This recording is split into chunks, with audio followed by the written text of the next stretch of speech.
Everybody's wondering what else is there to do on a Sunday. We watched this football game, that football game still in progress, and it did feel like forever that this live button finally went on here. But I'll promise you, I'll make up for it here and some. Because our guest, let's just say they might want to call him a triple threat. Why would they call our guest Mhm. a triple threat? Because, first of all, not only is he a SoundCloud sensation where he's performed in concert after concert and parking lots of a Taco Bell, a Wawa, and he's also a SoundCloud sensation with a Spotify in 2023 of his music that had 19,000 streams. That's right, Yeah. 19,000. If it was one thing, if he had 1,900 or maybe he had, I don't know, 9,000, but he had 19,000. 19,000 big ones.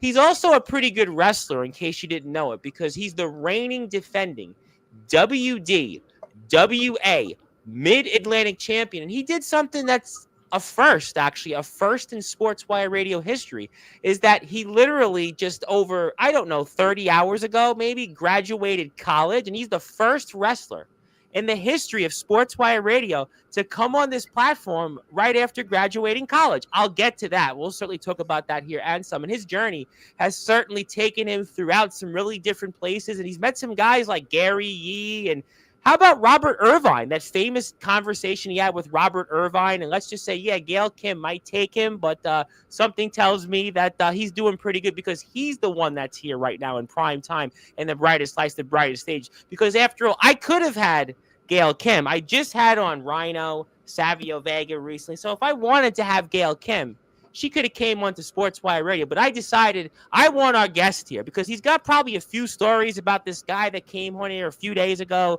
who he's done some music with and dabbled in the wrestling world with, and Mr. Van Hansen, Mr. V to the H. But something tells me that Mhm. the SoundCloud sensation might have got a few more streams in the world of music. But their wrestling careers, maybe you could flip a coin. But you know what? Since this is, after all, the first time that our guest has been on this platform. I know he's heard these shows before. I know we technically have actually met before. We actually met on TikTok in a live stream.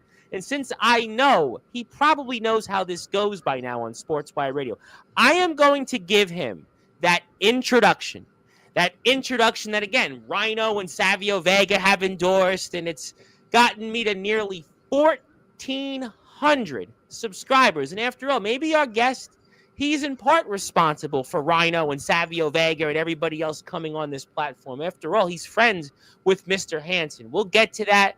But since it is that time, it is time now to give our guest that introduction here on a Sunday night. Some would say we're starting the weekend off. Others would say we're closing it. You can figure out what you want. It is now time to give our guest that introduction the world has been waiting for on Sportswire Radio, the number one global radio station.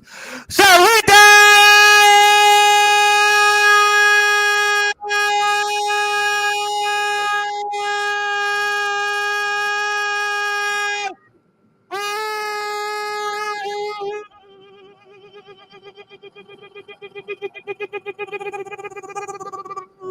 without further ado, here on the Sports Report,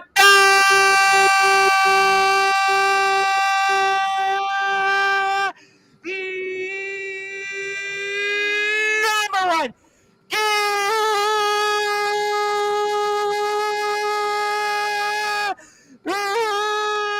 global hot show. A man that may call himself the SoundCloud sensation.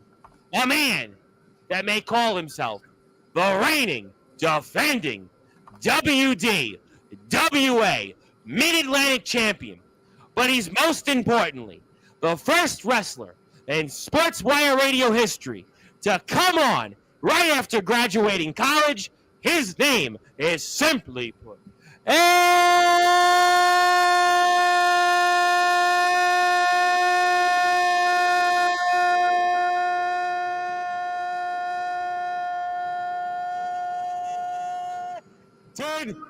No!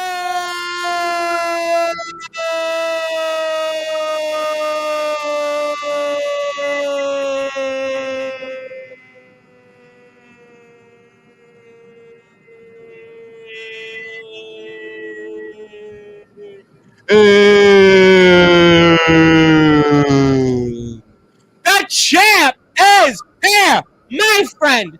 How are we doing? Yeah, you already know I'm doing pretty good. Thanks for the great introduction. I'm here, like you said, only about 30 hours after graduating college. Pretty crazy day. And now I'm ready for another pretty crazy day with this great interview. You already know. Well, we'll see. I don't know if I can compete with graduating college. I'll definitely talk about that. That's a great feat, regardless of whatever you do in this world, and that's certainly congratulations to you. But let's talk about current events here first. I always like to go into that. So let's talk about, for those that are listening and watching here in prime time on the brightest lights, the biggest stage, the platform, Anton Nathan has certainly helped us get to nearly 1,400 subscribers. The platform, yes, that Rhino and Savio Vega have been here in just over 2 weeks. Anton Nathan, tell us what it means to you to be the reigning, defending WDWA Mid-Atlantic Champion. Well, I'll tell you, it really means a lot. And specifically, what it means for everyone else is when you're going up against Anton Nathan, you're going up against the greatest champion in the Mid Atlantic. I don't care what belt you have, bigger or smaller. There's plenty of great champions in the Mid Atlantic, specifically in WDWA. But let me tell you about me and my Mid Atlantic Championship reign. I've beat heavyweight champions, I've beat tag team champions, and well, I've even beat most recently a former women's champion. No one is off the lines. No gender or weight class excludes you from catching these hands. You already know. And if you ask me, that makes me the most noble champion there is. Not only in the Mid-Atlantic, the world. I didn't defend the belt there, but I took this belt with me all the way to California to do a concert at Joshua Tree. I took the Mid-Atlantic champion, took on the Mid-Pacific. So I think that means something. I think that means I'm the best champion there is. You already know. That's interesting. And I'm curious on that for the audience. Some people know you, some people might be hearing you here for the first time. And defending it against all those people from those different backgrounds, even a women's champion you've defended and successfully defended against. You talked about heavyweight champions and other wrestlers. I bring on people from all walks of life and all backgrounds. And I think that's really interesting for the audience. What has that been like, defending it against these wide range of talents? It has been really interesting, but I take on the challenge because I think it can only do great things for me. Sure. This is my first singles championship. I've won 2 tag team titles, and I was itching for my first singles championship. It took me over 100 matches, so I'm going to do all I can to not let go of it. And if that means taking on the heavyweight champion, I'll do it, and I'll successfully defend it against them. If that means taking on the best previous Mid-Atlantic champions, I'll do that, and that's what I did. If that means taking on the former women's champion most recently, as she challenged me after it rudely interrupting my Christmas concert. We're going to get to that. You're not excluded from catching these hands. I'll defend it against anyone, and I don't think there's any other champion in any promotion that can say that at the moment. And that's quite frankly what Anton Nathan does. As you know, I'm the SoundCloud sensation. I'm the only wrestler that can drop an elbow and a mixtape. Your elbow looks bigger than my head. We'll certainly get to that later on. We'll show the pictures. But, I'm curious about this also. And do you have to adjust how you wrestle when you wrestle these different types of opponents? Yeah, different people, you got to play to your strengths, but you also got to play to their weaknesses. Mm-hmm. I love to piss people off. I love to get in their head. Robert Irvine, apparently, he did say famously that, his wife could kick your butt, but I have you here on Sportswire instead. Yeah, I have no problems with Gail Kim. Gail Kim's great. But sure. As I displayed on the Christmas special of WDWA Frontline, she wouldn't be excluded in facing me for the Mid-Atlantic Championship. If she were to come in, forget facing the women's champion. or maybe face them because it is a great title. I'm not Absolutely. putting anything against that. They just had a whole tournament, a whole women's show dedicated to finding a new champion, and they really scratched and clawed for that thing. But I'll defend it. I'll defend this championship against women. Like I said, everyone else is restricted to a weight class or a gender, but the Mid Atlantic Championship is restricted to a region, and I took it to a completely different region, and I survived. No one took this from me. So Well, here right now with it. I mean, obviously, I would want no part of you out there. yeah.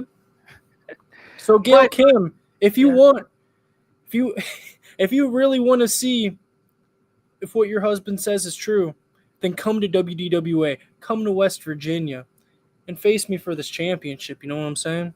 Well, you know what? We're going to definitely talk about that. I'm going to put it up on the screen for the audience. I'm going to put some of your other links out there. I'm very excited about that. But I always ask this question to wrestlers that come on here, especially in the start of the year. But what are your goals for 2025?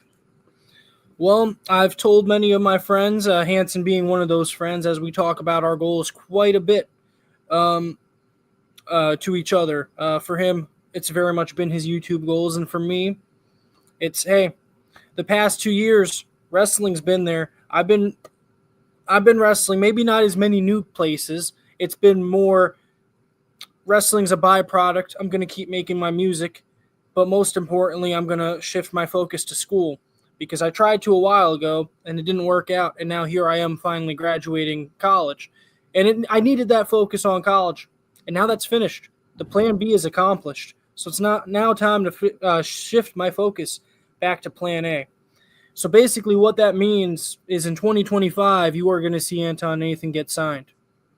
Where? You know what? It's funny you said that because my guest who came on here 2 days ago, Skrilla, and there's a possibility that I think you could get signed because there's this WWE ID program. And this WWE ID program gives guys like yourself and my guest 2 days ago, Skrilla, that opportunity. You know, Skrilla's been around the game a long time. And the last few is kind of like you. He's really all of a sudden become this sensation. Skrilla wrestles Colby Carino twice, beats him in one of them, has a rare occurrence. He wrestles Lexus King, the NXT Heritage Cup champion, in a non-WWE show. I mean, it's really almost unheard of that you see something like that. And he would have had 3 royal families at the same time, Zilla Fatu, but unfortunately Zilla Fatu had to pull out of the match, and Booker T actually had that slot that Skrilla would have had it. And I really believe with your look, with what you're doing out there in the ring, that you've got a really great shot at getting that opportunity because of that WWE ID program. And it's funny, again, that you bring this up because Skrilla was here on Sportswire, like I said 2 days ago, and we talked about that. And I believe guys like you are ripe for that opportunity. I really appreciate that, and I hope other promotions see that, hey, I'm young and hungry. Even still, I started training the moment I turned 17 and got my license. So I've been doing this for quite a few years, and yet I'm only 24 right here, and I look younger. Well, maybe you'll get younger when you get signed, with all the makeup and everything they put on you. You'll get younger. Who knows? I'll say Anton Nathan's got that Benjamin Button disease. You know what I'm saying? Well, listen, never say never. And like I said, Skrilla, again, he wrestles Lexus King. He wrestles Colby Carino. And then he would have had the opportunity with Zilla Fatu. And I think you're definitely right up there with that. Before I do put on the last Frontline show, you talked about graduating. And thank you for saying that, because graduating is a priority. And I hope that if wrestlers are here or they watch this later on, that they take that advice and take that step to, at the very least, go through school and do the right things necessary to get an education, to have a backup plan. I went to college, and it's a personal one for me. I went to college. I mean, I had the 2 years. I didn't quite get a 4-year degree. I had some other things. I did become successful doing politics and other things, so it worked out. But I had a very, unconventional way to have some success. But really, the moral of the story is that if you have that opportunity, go out there and graduate, because you just don't know. This is not a thing, not everybody does this till they're 60 and 70. And really talk about personally how important it was for you to finally graduate college here yesterday. Exactly. Really great points made. And before we get to that, I do want to mention it is very interesting that you mentioned those names there, Alexis King, um, and forgive me, Colby what was Carino. Colby Colby Carino. Carino? Zilla Because Fatu. Skrilla would have had the match with Zilla Fatu, but unfortunately Zilla had to pull out of the match. And like I said, the match that Skrilla was supposed to have had went to Booker T in his return to the ring not long ago. So that shows you yeah, never know. You never know. it's really interesting you mentioned those names because I did have little run-ins with them in my first 4 matches, except Zilla, because Yeah, he I wasn't figured. wrestling yet. But that being said, I did train at Wild Samoan PA with Samu, so I still do have a connection to the Samoan dynasty there. But Colby Carino, that training at Wild Samoan, they'd also let you go train at the Sanctuary a little bit, and Colby Carino just happened to make his appearance on 205 Live back when that was a thing and was Yep. training there the next night. So I am 4 matches deep because I had 4 matches while I lived in Michigan and then I moved here and started training at Wild Samoan. And me and him just ran a practice match right there the night after he was on 205 Live, all on the fly, just for the heck of it. I didn't even get to meet the guy, didn't even get to shake his hand yet. Just ran into practice, a little bit late because we were coming from quite a distance. And dude just gets me in a front face lock. Then we're working chain. And then he's like, wow, this guy actually knows how to work chain. Okay, let's go. And then we just ended up running a whole practice match right there. So that's my interaction with Colby Carino. And then with Lexus King at my third match. I had a match with my trainer Josh Raymond. Yes. And Lexus King was booked on that show. He was in the main event. I think this was summer 2018 at a county fair. It was my third ever match. I'm in a mask and I'm getting to wrestle my trainer. And dude shows up super late because he got 2 tickets on the way. Got 1 ticket for speeding and then 1 ticket for going too slow shortly after. Even now, look at it this way. He said, you know what, I sped. Now I'm going to slow it down. I mean, he evened it out. So it was funny, and he was, he got a little bit of heat in the locker room for that. No one's really talking to him. So then I'm the first one to go up and say, hey, what's up? I'm Anton. And then he was like, hey, I'm Brian. And then we talked it up there. I'm like, if none of you guys want to talk to him, I will. I don't care. His last name would say, yeah, I would talk to him too. I mean, I know, probably should have did better, but his last name is Pillman still. So I would take that opportunity and still speak to him also. So I was like, I don't know why you guys are giving him the cold shoulder. You think you're I mean, I get it being annoyed at someone who's, booked on main showing up in the middle of the show, but but what a small world, small world. Colby Carino, you did a sort of a practice match, and you're on a card with, again, Lexus King, aka Brian. My third ever match. What a small. I'm gonna send this part to Skrilla when I'm off the air because he'll chuckle at this. He'll probably, because he just wrestled these guys. Yeah. But but just going back to the graduating college, I just really think that's an important story for people, because I get a lot of guys come on that are in the backyard, or guys in the independents. So it's a really important story, because I think that you should, if you can, like I said, I went to college, I went to school. I really should have stayed in it, but, different things happen. I did, have success, but it was a very unconventional way to success. And if I would have had a do-over, I would have, stayed in college. I took law, I took government, but I was kind of going down that route anyway. And I kind of got, like you, like the on-the-job training, like in wrestling, I kind of got the on-the-job training in politics. So it kind of like, and then other things, I had other opportunities. So I didn't really need to go back. But the moral is, I had a really unconventional way about how I did things. But I imagine your experience there helped lead you to that.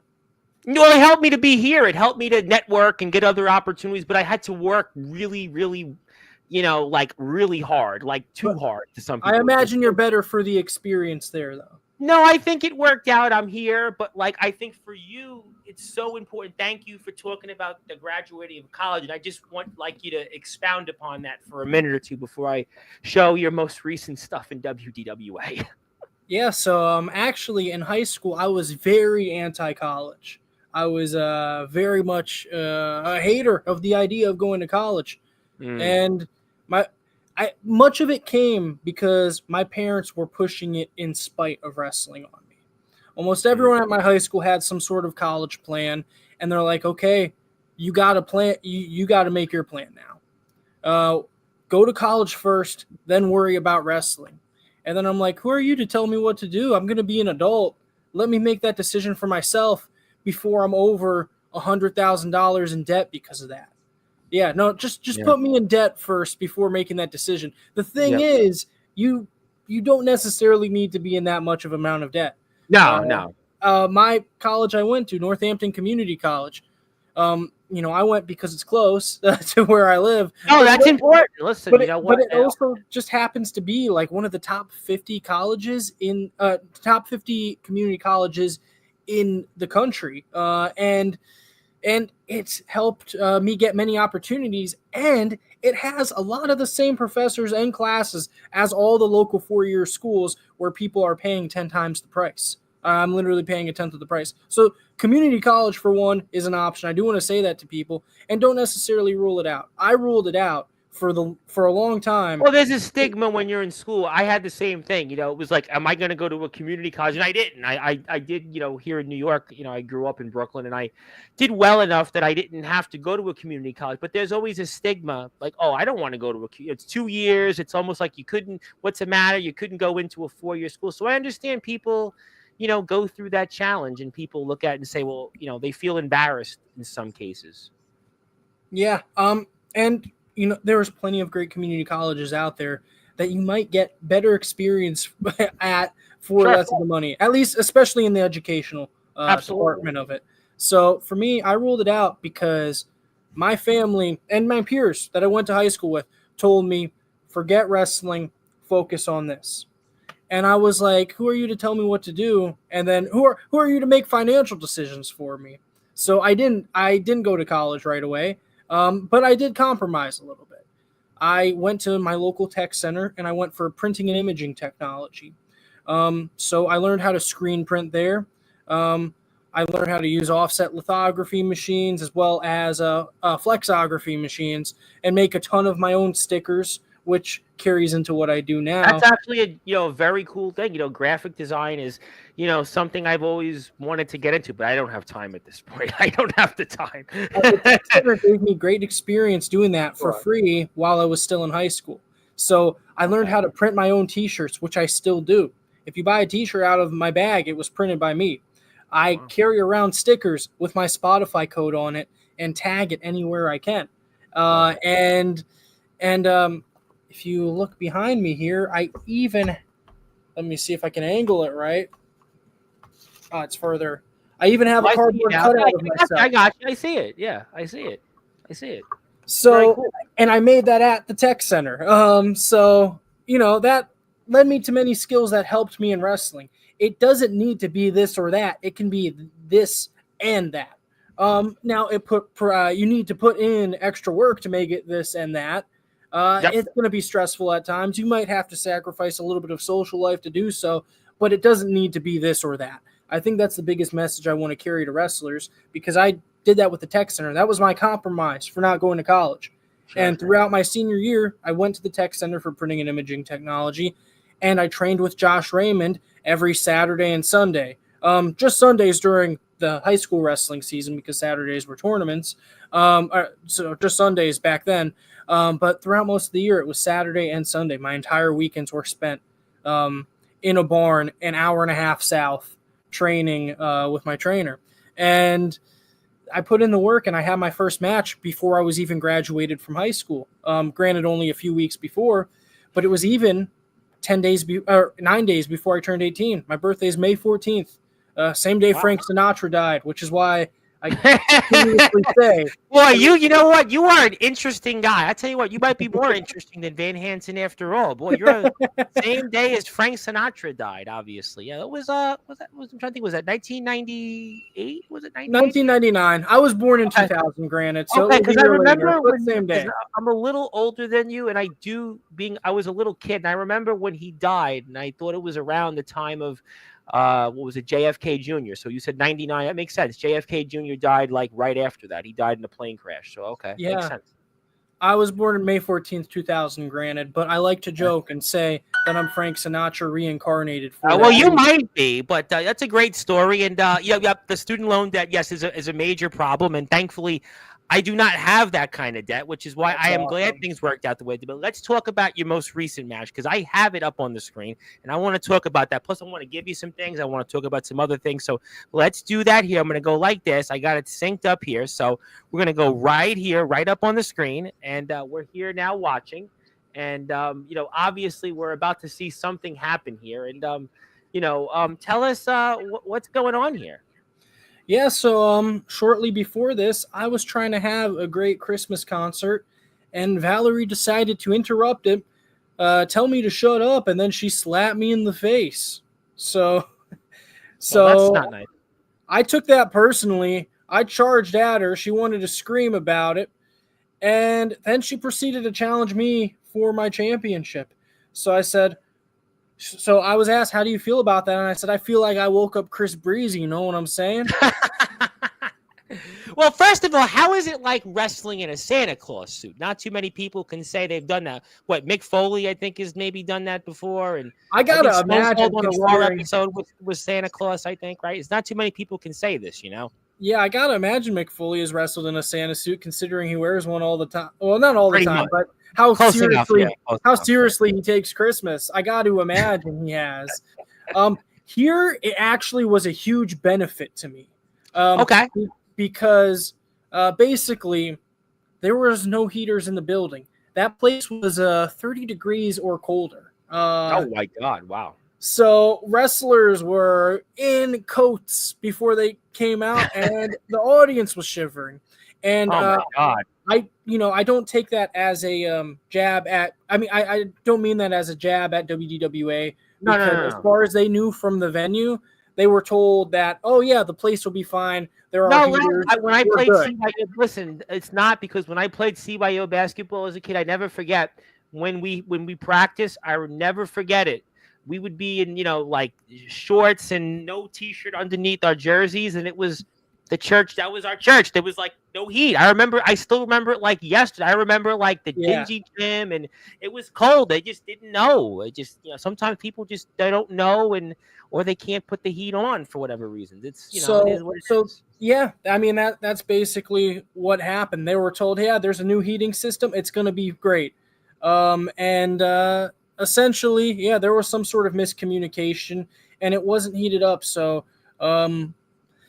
had we known, like, we would have brought space heaters, but I mean, I believe they were told from the venue. Well, I'll tell you what it did make for is we're here with Anton Nathan, of course, the WDWA Mid-Atlantic champion and the first wrestler in Sportswire radio history to come on right after graduating college. My name is the Reverend Tom Bryce, your voice figuratively and literally will all wrestle. I'll tell you what it did do for the guys and gals in the locker room. It probably made for a very grumpy night there. You guys had very grumpy atmosphere. I have no doubt. It was definitely unique. It was something everyone was able to talk about. Yeah, I'm sure. For me, it gave me an advantage because I came there in a Santa suit because I didn't even intend to wrestle. I intended to perform a special Christmas concert for the fans, and now I have Valerie Verman challenging me for my Mid-Atlantic championship. And you have some outside distractions. Yeah, exactly. There you got Jason Curtis pulling on my leg, not letting me go up for my Anton Senton, and here Valerie is throwing me off the top rope. She's got some strength, I'll say that much. She's definitely giving you something to fight for, nevertheless. Oh, yeah, for sure. But, yeah, and then Jason Curtis, he wanted her to put me through the table he set up outside for her. And wow. I'm like, oh, that's it. That's not very Christmas-like, huh?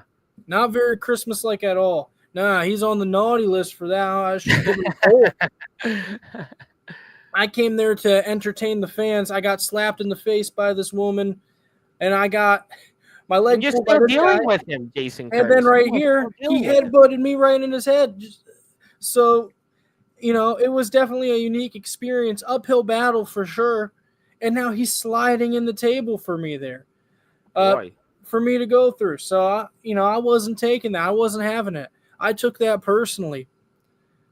I don't So, blame you. You went from all of a sudden, not supposed to wrestle on the show to now you're potentially being put through a table and dealing with so all this outside interference. yeah, It's a I'm trying to fight back here. He knees me. Uh, Thankfully, Samwell came out, and because they got beef now, I guess. And instead, he will be the one to go through a table. If it breaks. I just had a wrestler on. I think it was last week, and we were showing the match, and the same thing happened. The table didn't break. So it does happen. But Valerie does look and get distracted, and you obviously take advantage, and now you're able to find a way to at least salvage your Christmas. Exactly. And in doing so, became the most dominant champion in the WDWA. Because, like I said previously, no other champion, every other champion is restricted by a gender or a weight class. But for me, I'm restricted by a region. I'll fight anyone that shows up. And I proved that right here, beating a former women's champion. Well, we'll go through the commercial break here, and we'll get to the rest of it here. But there we go. Don't you love YouTube for doing that? I mean, Well, you know what? I did get to 1,000+ subscribers, so in a way, I kind of don't mind that necessarily. So now you're reaping the rewards for it. Yeah, Okay. although I can't say I'm getting rich off it, but I'm there. So I have to Yeah. say that I understand the premise there. But you get a big victory. Congratulations on that. If you do want to watch some WDWA stuff, definitely do that on the Wild Patriot YouTube channel. I'm going to put up your link here. And my buddy Ed Pizzo, the owner of Dooley, Dooley.com, which is going to change wrestling, says never a commercial on Dooley. Yeah, never a dull moment on Dooley. But yes, definitely he's a big fan, and we appreciate that. And if you want to hit a sub there, 144,000 people apparently have subbed. I'm happy with my 1,400. He's got 144,000. But definitely check all of that out. You definitely won't want to miss any of that. But I think he has a couple videos that got over 1 million views. Yeah, I could pull it up. Actually, tell you right now. I could actually tell you what the number is on that. 34 million. Yeah, 34 million, 4 million. Well, you had Jordan Lynn Grace. I mean, that's obviously going to tell you. And Valerie Verman had 4 million views. Jeez. Wow. 4 million. What's that like? 4 million. Wow, 34 million. I have no idea, but I guess I can say 19,000 streams. Not only beat a former women's champion, I beat someone with 4 million views on YouTube. Wow. Well, you know what? That's pretty cool in itself. To have 34 million and 4 million and does it say 4K? Where am I missing something? Oh no, it says 4 million. No, it's 4 million, Ed. It's 4 million. James Ellsworth is on there, 253,000. You got James Ellsworth again, 128,000. Jordan Lynn Grace again, 64,000. Yeah. Nyla Rose, 48,000. Well, those are big names. Adrenaline, Alexander Hammerstone. I know Alexander Hammerstone. I'm friends with the guy Vito Fratelli, who's just feuded with Alexander Hammerstone. So we know a lot of these names. Yeah, they've been here. But check it out on YouTube. We're going to definitely take that off the screen because I want to put up your YouTube link because you've actually got some other. Well, I've got to promote you. It's great to promote Juan, but I got to promote you. I mean, Juan's not here. You're here. But here's your YouTube channel. We're going to put that up on the link. And we're going to go like this so people can sub to it. I know people are probably they're focused on the Chiefs and Bills, but we're here. Let's talk about understandable so, but let's talk about some concerts. So let's talk about obviously here, we'll show a couple of them here. We'll show you here at the Joshua Tree, for the audience. We'll play some of it for the audience. How about that? We'll go like that. All right. We're live. Let's go. Yeah.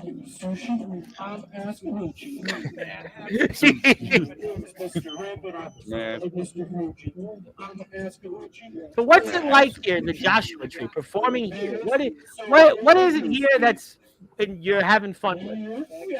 I mean, I gotta say, I've never been on the West Coast, and shortly before this, I Well, went. good thing you're there then and not now. Good thing you're not in California or anywhere near it. Oh, good point. You know. Yeah, no, a couple of days before this, I was in Hollywood. Putting my sticker anywhere I could, and yes, a lot of those places might not be there now. Yeah, unfortunately, one of my friends who's a listener, she's in, I think outside of San Diego, maybe, and she's Uh, sort of dealt with some of these wildfires. No power. It's a lot of fun, though. Good news is that you're having to deal with that, but you are, certainly giving YouTube a run for their money. Get it, Joshua Tree? yeah. I mean, one of my best friend lives out there now, and um, I got invited out there by him and his wife.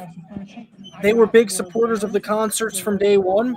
They attended my IHOP concert, which was like the second ever one. My Wow. first concert was the Waffle House concert. I'm gonna put that one up in a minute. But wow, what inspired you to like go to places and just have a tour? I don't know. I'm sorry, what was that? I said, what inspired you to have concerts in all these different places? So that's a great story right there. And me and Hanson, we talk about our goals to each other, and this was one of them. I said, "Hey, 2023 is going to be the year that I get to perform my music live. I've wrestled in many locations, and I've put out these songs, and I've rapped at some shows, but I've never got to have a real concert before. So I hit up a couple of my local college bars, expecting a response, and I got a response, and then I got ghosted. I was doing all I could to set up my first official concert, and as far as I could get with it, nothing led to fruition. And I said, man, I am tired of hitting up these bars that are college bars that my music is catered to. Sure. The people around my age, I expect them to like it the most. I said, hey, if you like Young Gravy, you're going to like Anton Nathan. You already know. And the GMs of my one local college bar, she seemed bought into it, said, I'll hit you up in a week. So about a week and a half, 2 weeks later, I hit her up saying, hey, what did you think? And then complete ghosting. And I was like, okay, that was the breaking point for me. I said, if these local bars aren't going to book me, then I'm going to book myself. And I said, I texted Hanson. I said, yo, Hanson, on my way home from it's a 3-hour drive for me to WDWA to defend my Mid-Atlantic Championship. I said, yo, Hanson, I passed by you on my way home from WDWA. What do you say I stop in your neck of the woods and we perform a concert at Waffle House? Because as you may know, there was a great concert some years back, actually I think a full decade now, at Denny's. I heard about that. Yeah, the Denny's Grand Slam, which I discovered because of Vine, because of the most famous quote from it was shared on Vine. And I said, if that band did Denny's, let's do Waffle House. And so we found a Waffle House that was near Hanson. On my way home, I stopped there halfway through my trip home from there, and we met at the Waffle House in Carlisle, and I said, let's perform a couple of our songs together. And we did, while there was, fights on the inside of the Waffle House. Some lady was screaming at some employee on the outside, calling her the C word. It was great. But then, they're both coming and enjoying our music together afterwards, which was nice. Was shocking. We brought peace to Waffle House through the joy of music. Well, I would think that Waffle House and music would kind of go hand in hand in some form or another. So it, to me, doesn't sound that outlandish. I mean, I've actually never been to a Waffle House. We don't have them here in New York City, but I just think the concept of it, would just make sense, I suppose. I hadn't been to one until I worked at UPS, so I never went to one as a child. It wasn't until I was 18 or 19 working at UPS shortly after high school. There was a little bit of a gap there between high school and college. But like I said, like once I realized, I can do both. What's going to stop me? This experience is only going to make me better. I did it. And part of that was working at UPS. I did not want to throw my back out for something that wasn't wrestling. Yeah. So, shout out to UPS for realizing that wasn't the life for me. But some of me and my friends working night shift there stopped at a couple Waffle Houses on the way home from some shifts, and I said, yeah, no, I like Waffle House. I think that was my first time at Waffle House shortly after high school, working that job. So I like Waffle House. I actually did always prefer IHOP though. So there is no. I think I went to IHOP. We have them here. I went to one as a very little kid. My mother's not listening to this. She's probably sleeping. Sometimes she listens, sometimes she doesn't. But I do remember being little. We went to one. I mean, we're talking a long time ago. But IHOP, we have them here, so that makes sense. But I like the spirit. I just like the entrepreneurial spirit that you have of just like going to these places, Taco Bell, Wawa, IHOP, and just having a concert. I mean, to me, it sounds like people tailgate. Why not do this? It just makes sense to me, at least. Exactly. And like some of the best businesses appreciated it. So Waffle House was the first one, and it was probably like the most risk-free one because worse crimes happen at Waffle House every day than just disturbing the peace. And really, we brought peace to Waffle House. So, like, that was one of the great things about it. But, then I realized, hey, there's no Waffle Houses in Michigan. There's plenty in the South. There's none in Michigan. Now, I believe there might be some in the Midwest, but zero in Michigan. It's one of the few states in the area that doesn't have one. So I was like, okay, what are we going to do? Because I thought when me and Hanson did this, which we intended to be a one-time thing, and then after it went well. I found some pictures of you and Hanson, by the way, from the past. I'll put that up in a little bit. But okay. Yeah. Well, go ahead. Hey, I really appreciate it, Zilla. I just see your comment here saying you subscribe. We're gonna get to the chat. I always like to let you talk first, then I'll let the chat come in and chime in. But go ahead, continue. I'm enjoying this. But yeah, me and Hanson, after it went so well, we're saying immediately after, before we even packed the stuff up, like, hey, let's invest a little bit more into this. So I had a plug into the wall karaoke machine, and I was like, I'm gonna get a portable one so I can use this more often. And so I bought one and I intended to use it for the next concert. And I just happened to be visiting Michigan, where I lived from 9 to 18. So I'm seeing a lot of my old friends from middle and high school there. Nice. They're all like, hey, after they saw that video at Waffle House, they said, yo, you got to do one here. I said, there are no Waffle Houses there, but I completely agree. And I was like, hey, how about that IHOP we used to always go to? Because, a lot of 24-hour businesses, unfortunately, are a thing of the past since COVID. But when I graduated in 2018, that wasn't a thing yet. So, if we were hanging out late at night, this would happen to be one of the 24-hour IHOPs, and it was super close to our places. And it was probably our go-to restaurant, honestly, for me and a lot of my friends to go to if we went out to eat anywhere. Was that specific IHOP? Nice. So I was like, coming back into town to visit, like that would be, over 5 years later, that would be a great place to go. And it kind of fits the theme. So I said, yeah, let's do an IHOP concert. Lo and behold, this IHOP is in Holland, Michigan. Michigan. Wow, okay. We get posted on a Facebook group called Holland is So Ghetto. And the people who posted us are giving us over giving whoever posted it over 100 likes. Wow, okay. And it's like, oh, we really got attention. Unfortunately, it wasn't for IHOP getting business. It was the Applebee's next door who's parking lot school. But IHOP really appreciated it because at the time they literally only had one customer in, one old man who just so happened to not mind the music. So towards the end of the concert, I was like, what would happen if we brought this concert inside? Like, we might like get asked to leave. We might get the cops called, but like, no, that makes for good content. And you're not living there. What's the worst that could happen? They tell you get out. I mean, like, Exactly. you're not gonna show your face there again. You know what I'm saying? A few of my friends chickened out, and my one friend who almost like I almost started to. Once I was in the in between doors, I was like, ah, man, let's just hang out here and see if they get pissed off. And I turned around a little bit, and he was like, no, keep going. And he pushed me. It's like, okay, whatever, full send it. And we went in and we finished the song inside with the couple of my friends that were brave enough to go with me, and the one that pushed me towards it. Shout out Jared. I actually talked to him on the phone earlier today, and he was like, shout me out tonight. I said, okay. So shout out Jared for that one. What's up, Jared? What's up, Jared? And he pushed me to go inside, and then the manager actually supported it. There was only one old dude eating his pancakes, and the manager and the employees started dancing to my music, and I was like, oh, okay. And cool. like, they took my stickers and they downloaded my songs on Spotify. They saved it to their liked music.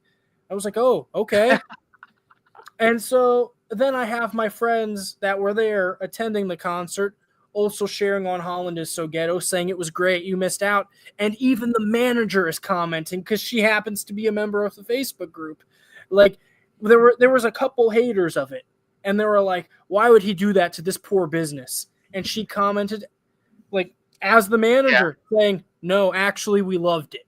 And about like 20 minutes after the concert ended, suddenly the place is filled up with people who were in the Facebook group and saw the post. Wow. So they appreciated it a ton because we brought them a ton of business. That's what it's about. It doesn't matter how you get it.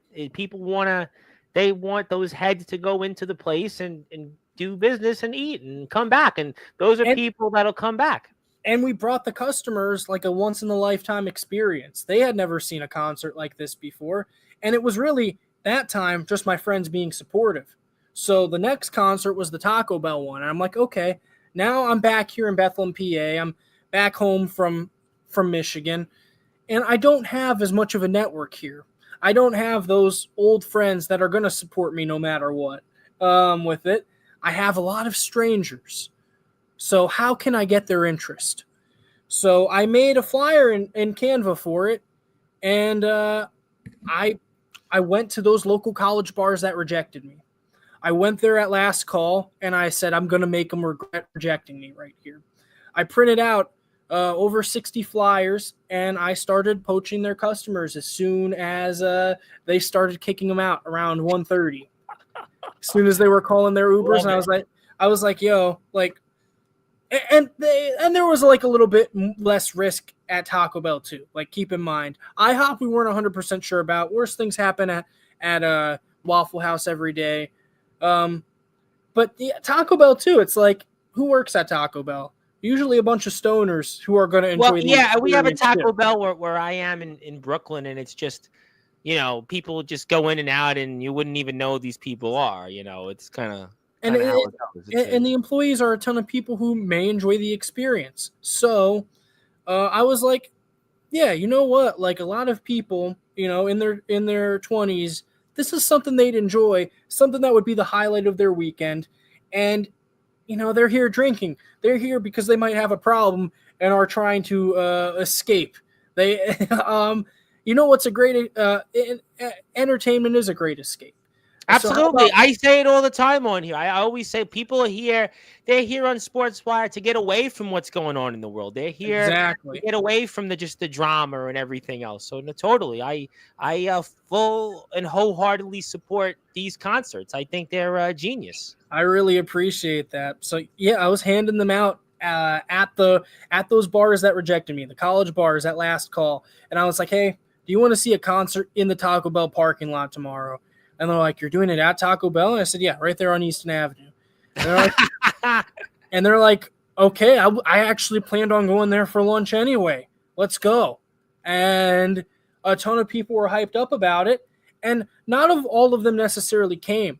But having the flyer was a great thing because I had a few people who are like, hey, I'm actually working during that time. But here, let me take a picture of your flyer right here. I'm going to put it on my story. and I'm going to send it to a couple of my friends who I think would be really interested in it. Love it. And that really paid off because there were a few people there who took my flyer the night before, but a large bulk of them, most of them, showed up because a friend sent them a picture of the flyer and said, yo, this seems like something you'd be into.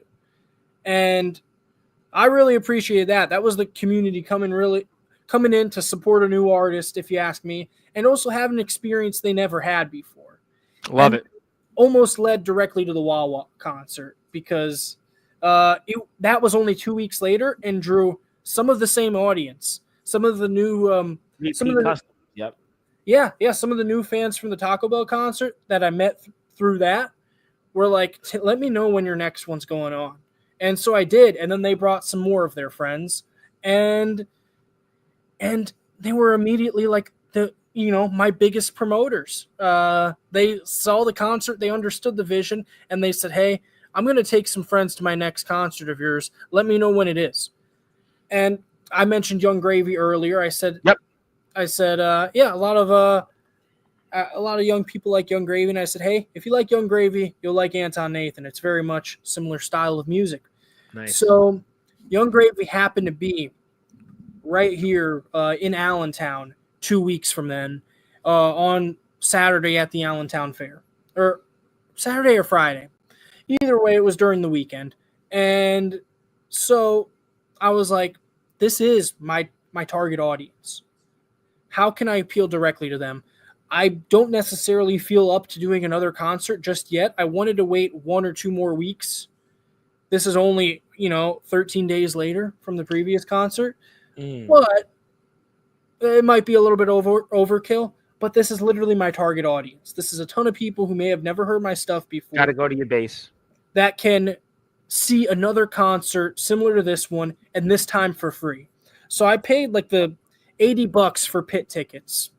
I worked my way all the way up to the front, and I handed out 100 flyers to similarly made flyers to some of the biggest fans. And if you couldn't attend it, it had my Spotify code on it, so you could at least listen to my music. And my goal that night was to also give Young Gravy a flyer. And the impact was heard because I, made quite a commotion in the pit. Not too much drama, but a little bit. Top left corner, some girl and her friends. I don't know if they just wanted to be up close, but also happen to be claustrophobic. But basically,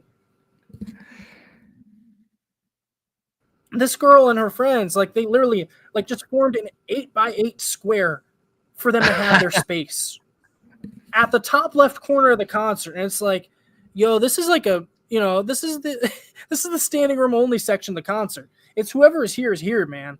So I was trying to work my way up to the front so I could hand a lot of the biggest fans my flyer at the concert, and also enjoy the concert myself because I am quite a big Young Gravy and Baby No Money fan for that matter. You were happy. You were just enjoying a concert, but also promoting yourself.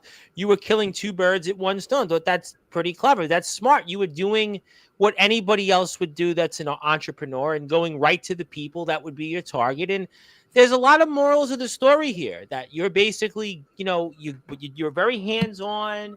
You're looking at your future. You're multitasked, multi-talented. And I think that, that's why we're excited to have you on. And I have a couple of things I want to present to you. So let me do that before I get to the chat. And I want to transition into a few other things. But let me go out and go like this, because you are, after all, here on this date, January 26th. You have been given your own day here. It is Anton Nathan Day here on all Sportswire radio platforms. Don't think you've gotten one of these before. I haven't gotten one of these, but this was actually something I was talking about earlier this week. My cousin was like, how do you get a holiday? How do you get a day dedicated to you? And I was like, I don't know. You got to do something big. Well, Rhino had a day. We gave Rhino the day. So I have everybody else. Man. I got a Rhino story if we got time for it. We got plenty of time. I got nowhere to go, actually. Today, you're lucky. Usually I do these shows and I'm like, hot skipping a minute. But yeah, go ahead. Give me your Rhino story. Give me your Rhino. Rhino was the main event of the first indie show I ever attended. Wow. Actually, right there in Holland, Michigan. Yep, he's in IWR's in Monroe. Okay, there you go. It was Yeah, yeah. There was no wrestling in West Michigan for most of the years I lived there, unfortunately, because uh, a bad promoter ruined the reputation and was booking a lot of unsafe people. And one promotion was finally ready to change that. And I was like, yes, finally. Because like 2009 onward, there wasn't any shows there for the longest time in the entire west side of Michigan, the side, Wow. facing Lake Michigan. Well, one Which of my buddies, Jason Storm, is here. He's from Michigan. He probably knows exactly where you're talking about. Holland, Michigan. He's a Michigan guy. He probably knows it very well, but go ahead. so like my trainer, one of his missions really, like, he trained us for less than he really needed to, um or really should have been paid for it, because he had a mission to bring better wrestlers into Michigan. He was like, I'm going to train some wrestlers the right way, and I'm going to put some great wrestlers into Michigan. And I really appreciated it because I was working with a Burger King budget, Burger King while being in high school budget. And thankfully it worked out for me because I was talking to him at 15, and shortly after I turned 16, I arranged for me and my parents and my best friend and his parents and one of our other friends to have dinner with him so we could talk about like what training would entail. Unfortunately, I wasn't able to do it that summer, and I wasn't having my first job yet. It was summer 2016. I just turned 16, and my parents said, "Hey, we're not paying for this." And I said, Sure. okay, well then I'll pay for it myself. I'm going to get my first job. And then I ended up working at Burger King much of the summer and then into the fall. And, it Did you paid get for free food when you worked at Burger King? a little bit. Technically they were only supposed to give me half off food Oh, on my breaks. And I always took advantage. And because of that, I put on weight before the high school. Got a lot of heat for yeah, that. it's funny. I'm friends with the guy that owns it's a big kind of like deli place here in my community, and I asked him yesterday. I said, I said, Vinny, I said, Vin, I said, you ever eat the food here, get sick of it? And he chuckled. And he said, Nah, I eat Chinese next door. I was like, he laughed at me because I always think when people work in these places, do you just like eat the food or get free food? And he just chuckled. So I If I thought you went were there longer, I probably would have, but like I went there with a goal in mind. The goal was to pay for training, and gotcha. then if I made a little bit of extra money, that was good.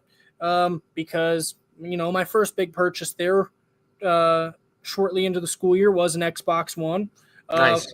from the video game store and CD store, just older technology store down the street. CD Exchange. I don't believe it exists there any longer, but I bought my Xbox One there, and then the Switch got announced, and while I was working there, and I said I'm going to buy that at launch, and so that paid for my Xbox One, my Switch on launch day, and then my pro wrestling training. So it was very much beneficial to me. But I'm sorry, I'm tangenting very much. No, no, no. You know what? I mean, we turned into Rhino, and you were supposed to have dinner with Rhino, right? Was that what it was? No, I had dinner with my trainer, Josh Raymond. Josh Raymond. I ended up talking about my origin story in Michigan with training because of it. But yeah, basically my trainer, he was. And Josh Raymond, for those that don't know, has been in Ring of Honor, and he's been a very, very accomplished talent for those that will catch us. So that's cool that you got a chance to eat though with Josh Raymond. And I just happened to run into probably the best trainer in Michigan. Like I got very lucky with that for that reason. But I just happened to also be living there during the right time. I felt like I was screwed over living there when I became such a huge wrestling fan shortly after moving there as a 9-year-old. When I was 10, I really got into wrestling specifically, and which is crazy because now that I'm 24 and I have my first match at 17, that means some point this year I'm going to reach the point of being a wrestler as long as I was a fan. yeah, I think you've had such a fascinating journey. I mean, your music career, you've had, 19,000 streams on Spotify in 23. You've been a guy, your first shows, What a Small World Wrestling Is. You're on shows with Brian Pillman Jr., Alexis King, a.k.a., and Colby Carino, and Skrilla was here. And, Michigan, you're a Michigan guy. Rhino comes up. And I mean, just your journey. I mean, you're going to these places, Yes. performing. I mean, you're a Mid-Atlantic champion. You're a champion of a major company at a young age, and you've held tag gold already. I mean, you've had a really fascinating journey here. Let me get to some people here in the chat, and if you're here on Instagram, give Anton a follow. Just give him a Thank follow. you. He's a very fascinating guy. Really enjoying this conversation. And let's go back here like this. Zilla would like to say hello. Zilla is like our resident super fan chatter, and Oh she's yeah. here. She's here for every show. All wrestling matters. Want to say hello to my buddy Mr. Darkron. Darkron was here. Speaking of guys from Michigan, he was training for his comeback in the ring in Michigan. And spoiler alert for Mr. Kron, I did see him somewhere out there actually training for a return to the ring, and he says evening. And if he's here, how you doing? Good to see you. My buddy Jackson Blade, I haven't seen him in a while. He says, Blade, I got to catch an interview live. And if you're here, hit the sub button for Anton. Speaking of West Virginia, Appalachia, West Virginia. So how far is Appalachia from WDWA? How far are you from there? Because this is my buddy Nathaniel Rage, and he's from Appalachia, West Virginia. Are you near that at all? I have no idea. That sounds like you're probably on the other end of West Virginia. Someone else would have to answer that. I'm no geography expert on that. I'll let you say hello to somebody else, though. I'm sure you know him very well. Oh yeah, let's go, Ace Christian. Speaking of young guys, who's younger than you, and he's setting the world ablaze with his wrestling journey. The Blaze Ace Christian. Yeah, my last or not my last title defense, but the one prior to it at WDWA happened to be his debut there. He took on Samuel Thompson. Yes. And so, I just had Ace on about.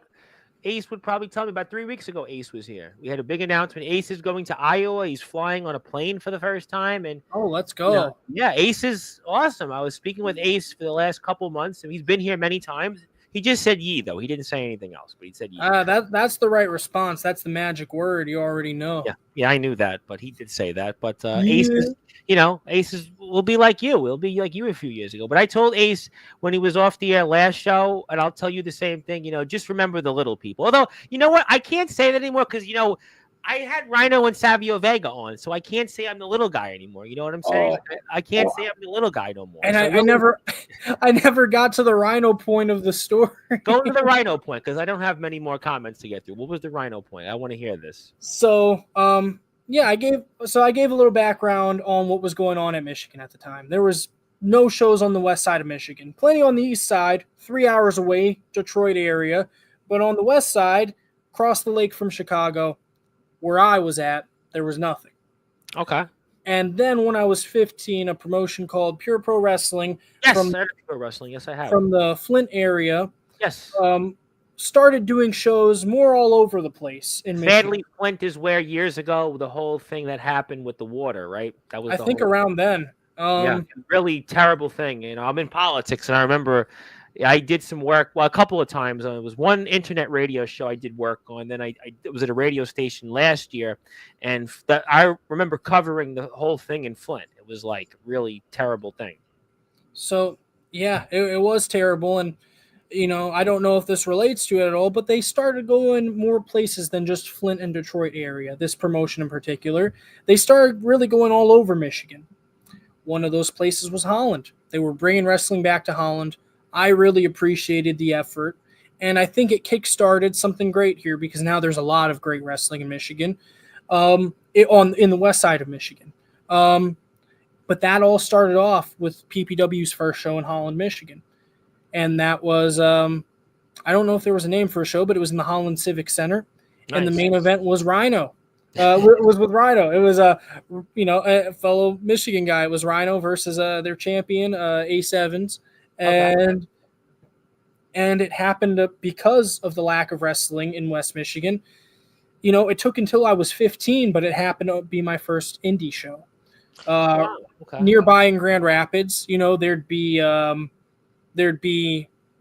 WWE would come to Van Andel often for SmackDown tapings, a couple times for Raw, and I would go to them, but it would be once a year, sometimes twice a year. Usually once in the winter, once in the summer. Yeah, once around January, once in like June or July. Usually June. And yeah, that finally there was going to be an indie show in West Michigan. Rhino's in the main event. I'm like, we have to go. And ultimately, it kickstarted us meeting Josh Raymond because he happened to be on one of the shows having a match. One of his previous set of students having a match with one of his students. They were there for one of their first shows. Oh wow, pretty cool. And we happened to run into him.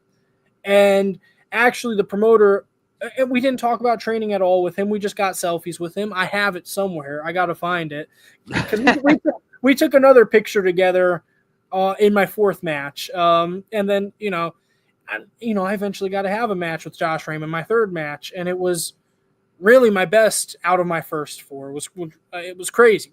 We impressed people in the back, and no one believed it was my third match. Now, granted, much of that was because I was working with someone who really knows what's up. I mean that's so he really did. He really did make me look good, and for what I lacked in skill just yet, I made up for athletic ability because I had only graduated high school a month ago and was a 3-sport athlete. So you did track, right? You ran track for a course. I did track, cross country, and wrestling. I looked you up. I read up on you before. Yeah, and I did that track photo. I literally had a bandana tied backwards like Tupac for the team photo. I pissed some people off with that. So how do you want it? I mean, to quote Tupac and KCI and JoJo, how do you want it? Well, you certainly wanted it, but you got Josh Raymond. Yeah. So, Rhino was on that show. Funny story from that. So I went with my friend Angel, who almost ended up training with me and my other friend. He was the friend who, one of my best friends and another friend of ours, we all had dinner with Josh Raymond, and me and the one friend, we brought our parents too, so they could really learn about it. And my parents said, "Hey, we're not helping you with this. You gotta find your own way to pay for it." Sure. So I said, "Understandable, but I'm gonna go get a job." "Oh, well, you can't get a job. You're still in school." I'm like, "Well, then pay for it." And they're like, "Okay, I guess go get a job then."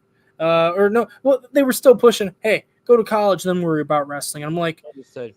And so, yeah, we would go in the circle about it. Eventually, I got an interview without telling them and said, "Hey, guess what? I start this day." And that's how that ended up working out. But Rhino, me and my friend LaDon Sanders were the one who brought our parents. He's a worker now too in Michigan. Very great. Good friend of Hanson's as well. Okay. And he's the Colonel of Clapping Cheeks because I think I know who he is. Yeah. Okay, yeah, I've seen him on Instagram. Yeah, I know who you're talking about. Yeah, giant afro. When I met him, he had a shaved head because he was an amateur wrestler too. Wow, okay. Yeah, when you said, I was like, all right. I mean, I think I knew the name, but then when you said, yeah, I'm like, I've seen it on social media. Yeah, I knew exactly what you're talking about. Yep. When I met him, he shaved his head and wore a beanie all the time and was one of the best. He might have been the best wrestler at the time on the South Haven high school wrestling team, and he went all state. I think he was one of the top 15 in his weight class in the state.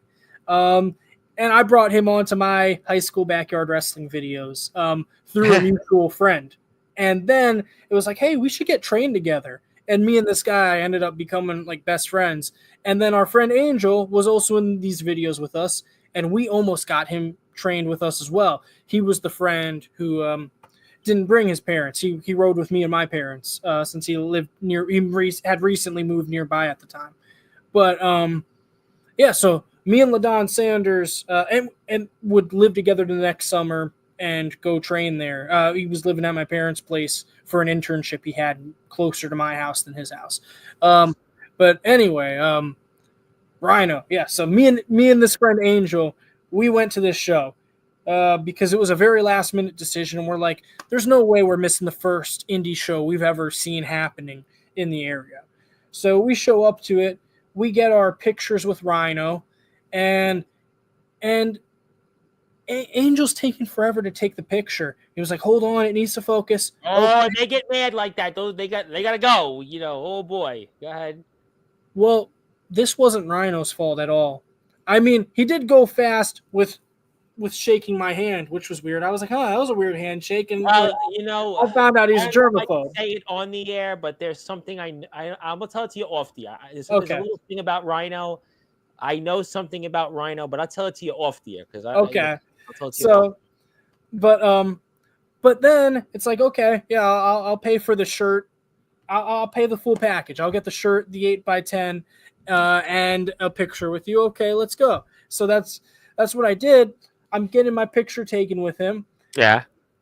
And then I check my phone after intermission, and I'm like, Angel, what is this? He cropped me. He took the picture just of Rhino, not with me in the picture. Dun, dun, dun, dun. He just took a picture of me, Dun, and dun. I'm cut out of the photo. Oh my God. That's a honeymooner's why I order. Well, I'm sorry to hear that. I mean, if you want, I could give you my photo of me and Rhino, and I'll crop myself if there's a way, and maybe I'll take myself out of that, and we'll just have you interviewed him. Boy, that's terrible. I'm sorry you went through that. My condolences. I think it's funny in hindsight, but it's a funny story from the time. And if you want to go and watch that match, you can see me in the background the whole time as it goes to the floor. And I think you got him when you went to that show. I'm pretty sure that was like right after his first TNA run. So when he was doing indies, because he talked about this here on Sportswire, he was in. Really? Yeah, because he went to TNA.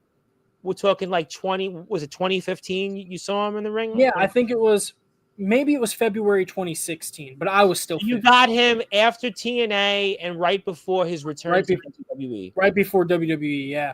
He was in the indies. So that was like he was doing indies for a while. He talked about it.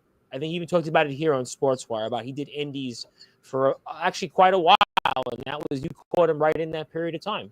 He happened to be back home in Michigan. I actually ran into him again. I didn't get a picture then because it was 4 a.m. But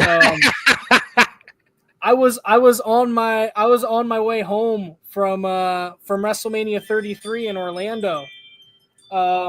I went to that WrestleMania. That was like my last experience as a fan because I started training a few months later. 18, and I'm taking a flight back to Michigan at 4 a.m. from Orlando. And then I'm looking behind me, who's checking their bags right after I checked my bags, like as I'm about to go through TSA. And I was like, is that Rhino? So then I just take a picture.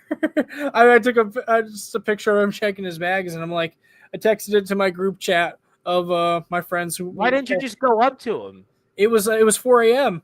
And I was like, your bags. He was getting his bags. I was like, man, I'm not gonna bug this guy for a picture when he just woke up. Probably wants to fall back asleep on the plane.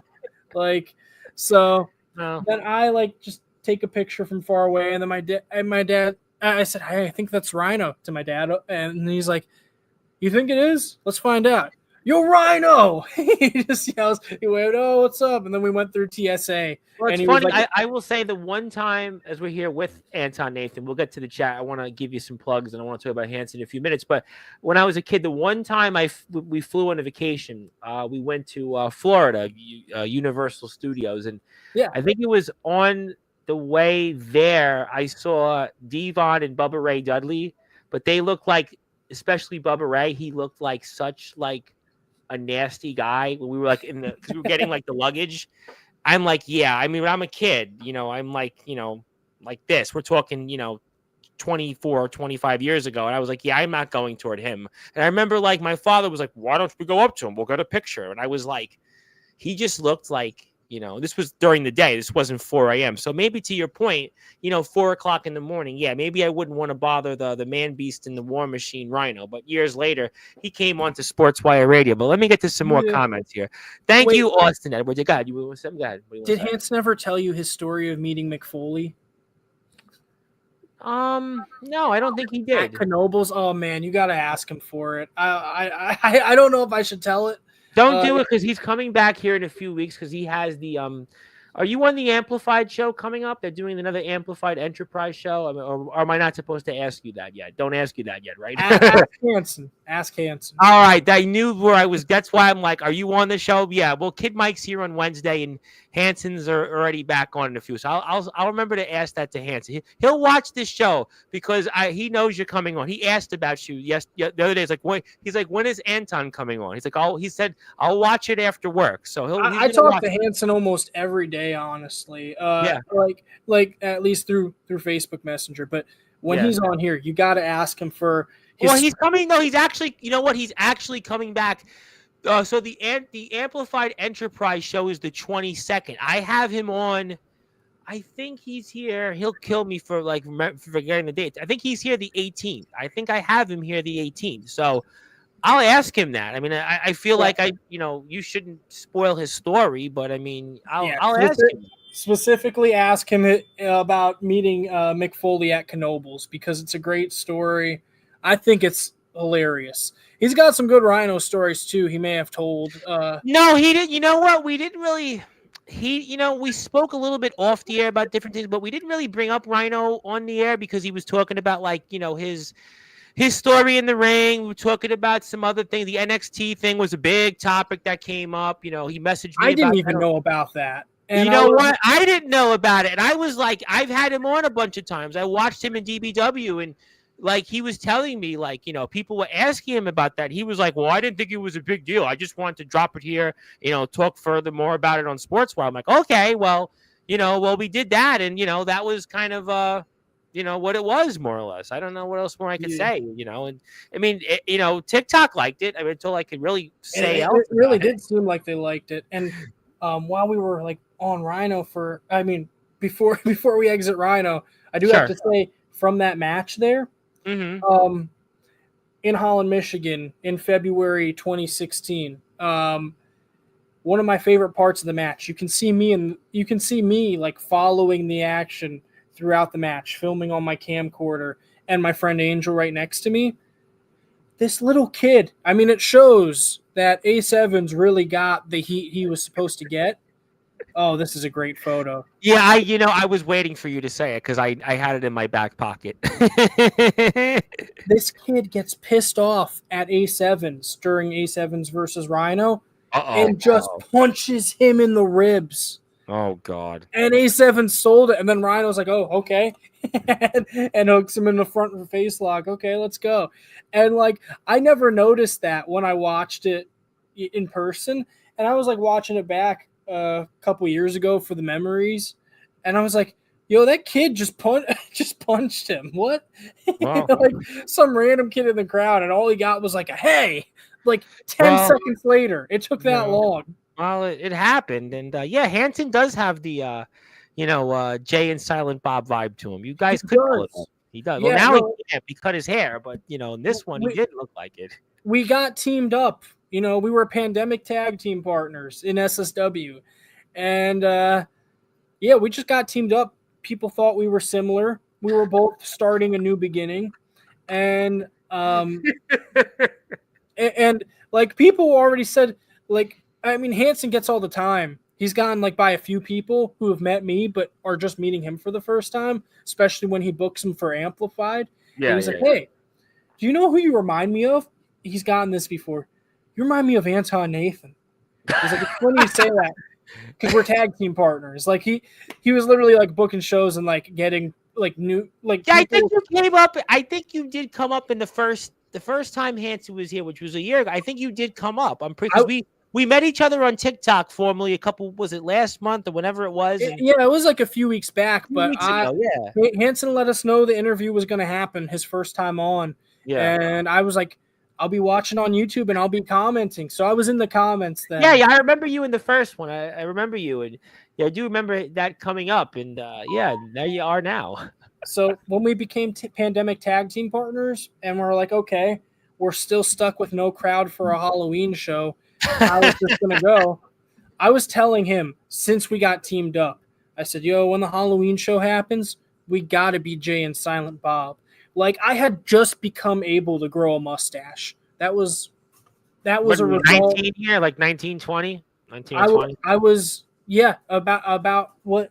20? It was September, so I had just turned 20. All right, so you could pull off a mustache at 20. But yeah, I turned 20 I was 19 when the pandemic started. So at least you graduated high school already by the pandemic. I just could not imagine graduating. Oh, yeah. I had family that didn't get to, and it was I was really glad I wasn't them for that reason in that situation. But I started exploring the idea of college, in the pandemic. That I was in it in the pandemic, and that wasn't fun. But Not nearly as bad for the people who were still in. But you and Hanson still had this iconic moment. This iconic. Yeah. So we got teamed up by SSW management essentially, and it was like, okay, we don't know each other, but we seem pretty similar, and so they have us hanging out, they have us training together. Hey, would you guys be open to being tag team partners? We became tag team partners, in that pandemic summer, and then I turned 20, and then we just happened to start texting every day when we were like, kind of like forced into being a tag team.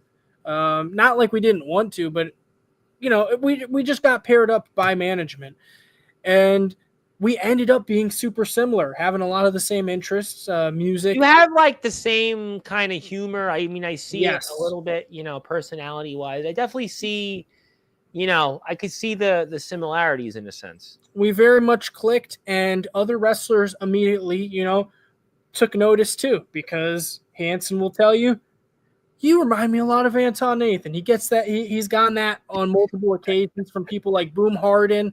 I think Y Keys might have said something to him along a similar line.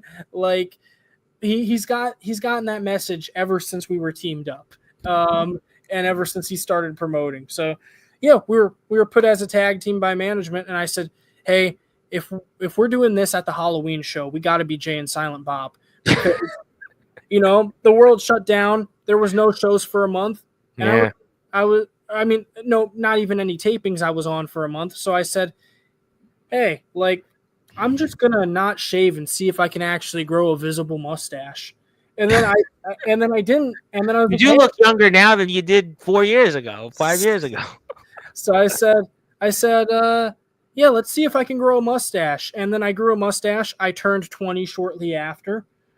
Because my birthday was, my 20th birthday was in May 2020. Yeah. So there was 2 months there. Yeah. So no shows happened for a bit. Then they were happening. Then I grew a mustache and turned 20. And I said, hey, I got facial hair now. You got this long blonde hair. I got some weight I should probably get off, but not as much as Kevin Smith had at the time. Yeah. Why don't we be Jay and Silent Bob for the Halloween show? And that's what we were. It was great. People loved it. And if you go back and watch those pandemic era matches, from SSW, the pandemic tapings, their Ring of Screams, at home production. Me and Hanson are literally interrupting the main event. That was like a street fight going. Yeah, you guys would be a team. That sounds exactly what the both of yous would do. Yeah, that's exactly his personality. Yeah, that's him. That's definitely him. Oh, 100%. And I got messages from from friends who didn't even watch my wrestling that much, and they were like, "Yo, your tag team partner really looks like Jay." And I was like, I'm glad you see it too. Well, sadly, I brought it up in the show a few days ago. I said you cut your hair, and I made a joke of it, and he was like, "Well, it's too much to take care of. I can't do it anymore." And then I made a joke. Well, and if I cut my hair and cut my mutton chops, it'll be like like the National Enquirer or in wrestling in the underground and independent wrestling circuit, especially after having the big names here. And he kind of said, "Yeah, don't do it." The people were telling me in the chat, "Don't do it." So yeah, you could get away with it. You could get away with it, but there you are here in that magical moment. We both have longer hair there. Now my hair was always on the top of my head. I cut the sides and back, but it did get to a point where it was ridiculously long, just before the pandemic, down past my shoulders, just the hair on the top of my head. Nice. That was the longest my hair's ever been. I always cut it. I mean, I was an amateur wrestler through middle and high school, so I really had to keep it short. Yeah, I know. That's totally it's like the military. You got to be short, crew cut, or only a certain length. That's it. You can't do anything like you. Yeah, well, it wasn't until senior year I started fighting back a little bit and pissed off my coaches.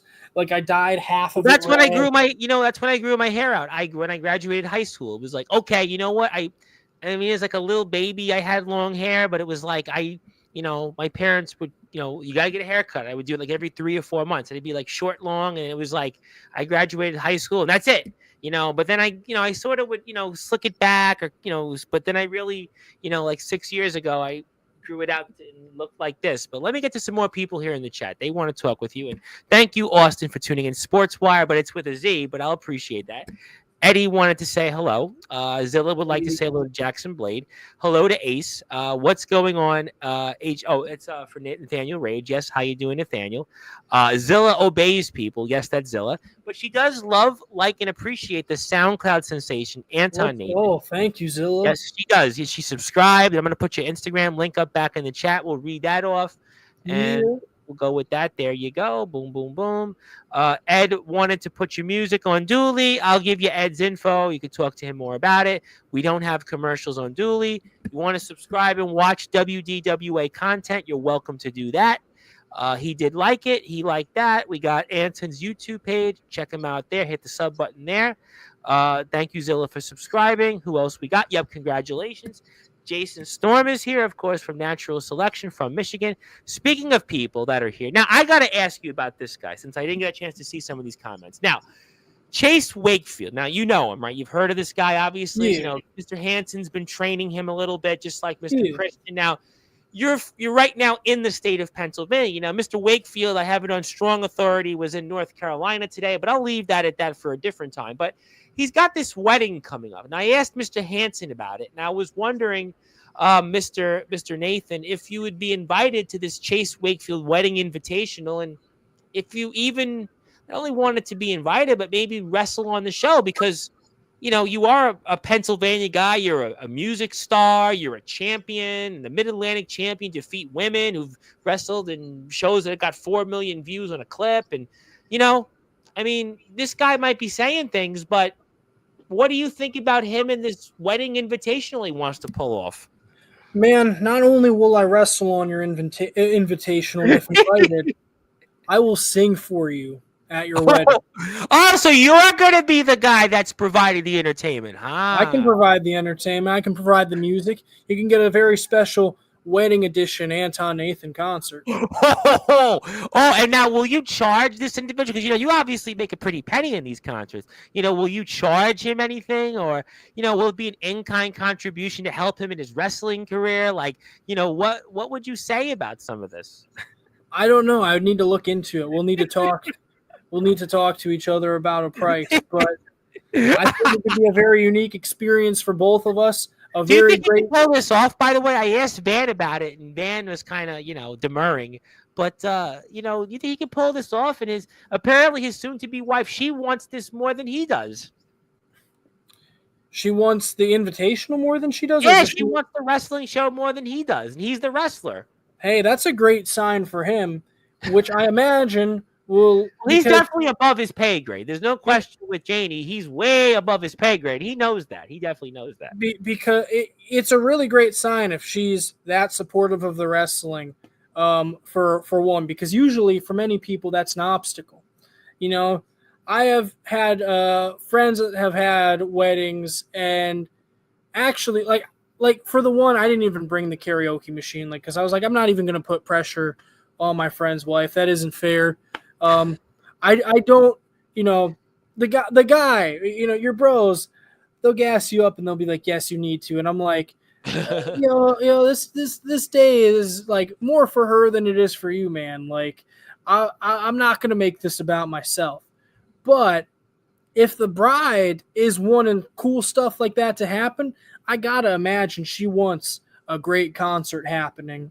And if that's the case, if she's wanting this invitational, then go ahead and make an Anton Nathan concert happen while you're at it.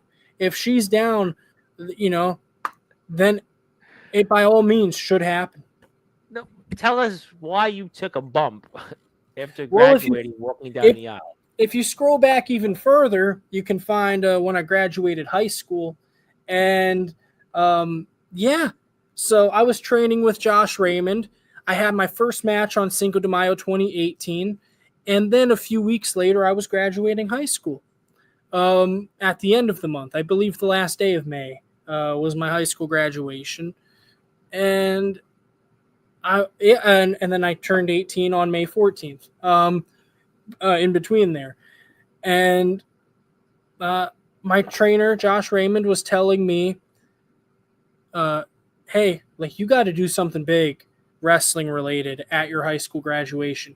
You should take a bump after you graduate. It'll be a great video, man." And I was like, "I don't know, man. I don't want to cause too much of a scene." And he was like, "What? You don't need to go back to school the next day and face the consequences for this. You're done."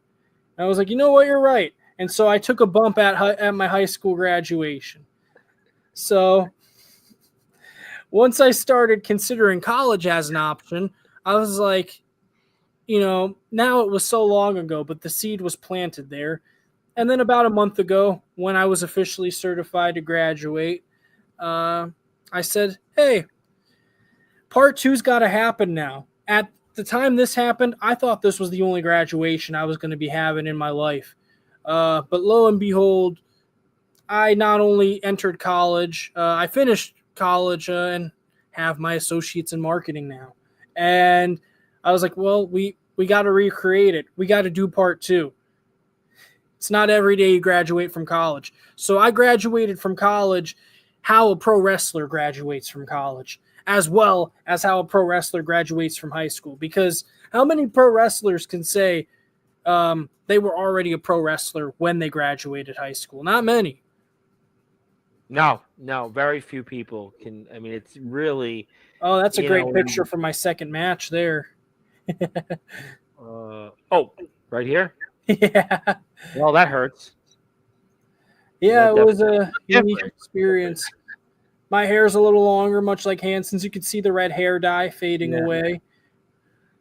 Yeah, you graduated. You went from high school. Here we go, high school to college. These years later. Yeah, you did it. You definitely did it. And if you're here, because I see some people popping in the chat now, hit the follow button for him on Instagram. Also, let's give him a YouTube link follow because he's on YouTube. Also, got some subs. We got a couple tonight. Let's get a couple more. If I see some people here in the chat, do me a favor, hit a sub button for Anton. I'm going to put his YouTube link right here.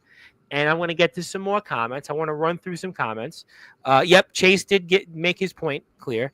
I love the one song about throwing car batteries into the ocean. Yeah, definitely. That's a lot of people's favorite. Well, that's why you're here. Yeah, Jason Storm, what the hell is that Timo version Kingpin doing on sports? Oh, okay. Different reference. Yep, hello there. So disappointed. Zilla, yeah, well, a lot of people are disappointed at different things. The Reverend Tom Bryce, when is the leader? Oh, well, right here, we'll go for a different thing. I want to say hello to my lovely friend here, Athena. Athena is here. She's watching. She's also an accomplished musician. She came in here a little while ago, and she's here. And definitely give us a follow. Give us a tune in. She's got a YouTube channel. Thanks for being here, Athena. Yep, we definitely want to see her. She apparently likes my mutton chops for probably not much longer, but she does like them. And maybe who knows what'll happen. Sign of things to come. But hit the sub button for her. Also, yep, and Darkron loves to see you, and I love seeing you too. Mick Foley is a great human, and Van Hansen knows about him. What's up, Drago? Also, the High Chief, who was in your chair last Sunday night. The High Chief is here, by the way, and to hope all is well. But yes, the Chief is a boy by Cactus Jack, and the Kansas City Chiefs won the AFC Championship, not to spoil the outcome. And how we doing, Darkron? And okay, we're going to go into something else. Okay, thank you for that. Let's see what else we got here in the chat. Yep, hello. Speaking of people, you ever heard of this guy? Oh, you already know I've heard of this guy. You heard of him? Yeah. Anything you want to tell? You want to tell him maybe that he should maybe think about turning over Amplified Wrestling to you? I don't know. I don't know if I'm ready to run a promotion just yet. Okay, I want to work my way up. Like I said, 2025 is the year Anton Nathan gets signed. Let's have that be accomplished first. Well, you're getting people now. I think you know what it is. I think that people watch the football game and are like, okay, now I can come back to Sportzwire. I really think that's what happened. People were like, you know what? They watched the game. I don't know if people are disappointed or not, But talked about it last week in the High Talks. But yep, also same thing for Drago on his High Chief Talks debut episode. Getting gold, traveling, and showing everyone is what I'm the best at what I do. And I think that that's what you've talked about here also. A lot of wrestlers want to travel this year. And also Van Hansen wanted to tell everybody that he was already pro when he graduated. He had to flex on me, bumping at graduation. But guess what, though? You came to Sportswire. He didn't. He was already a wrestler for years. You hadn't graduated yet, so you made history tonight. I haven't put that certificate up yet, so you have made history tonight. You got 2 certificates in one day and are about to. Yeah, we love Van Hansen. We do love Van Hansen. Hit the sub button for Van Hansen. I see some people here in the chat. Do me there you go. We got a sub for you. Another sub. Do some. Let's put it up here. Make sure we sub to Anton. If you have it, sub anyway. Do it again. Tell your friends. We're getting you some subs. The subs are up like Sub-Zero. And there we go. Yep, we're at 148. So you're here now. Hit a sub. Give him to one. Let's get to 150. I want to get 150 for Anton. Let's get I'd Anton. love to see that. Thank you all. Anton gets to 150. For subscribing. You already know. Well, you know what? That's why I turned down, Gail Kim was going to come on, but I turned down Gail Kim for you because, obviously you and Gail Kim had that fame, Robert Irvine, that famous skirmish. And, I did want to obviously honor you here.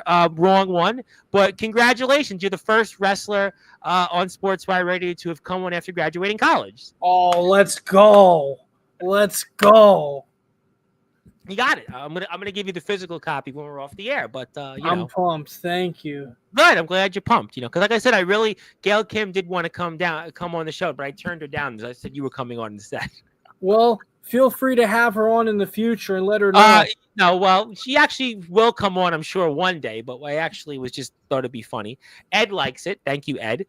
Anton, yes, everybody deserves 1 million subs. And let me give Darkron a little follow here because my buddy Darkron, who's got a YouTube channel, he's almost at 1,000 subs. I want to give him a little plug because Darkron is literally a handful of subscribers away. So he's 10 away. And if you're here in the chat, you haven't yet subbed to Darkron's page, do me a favor.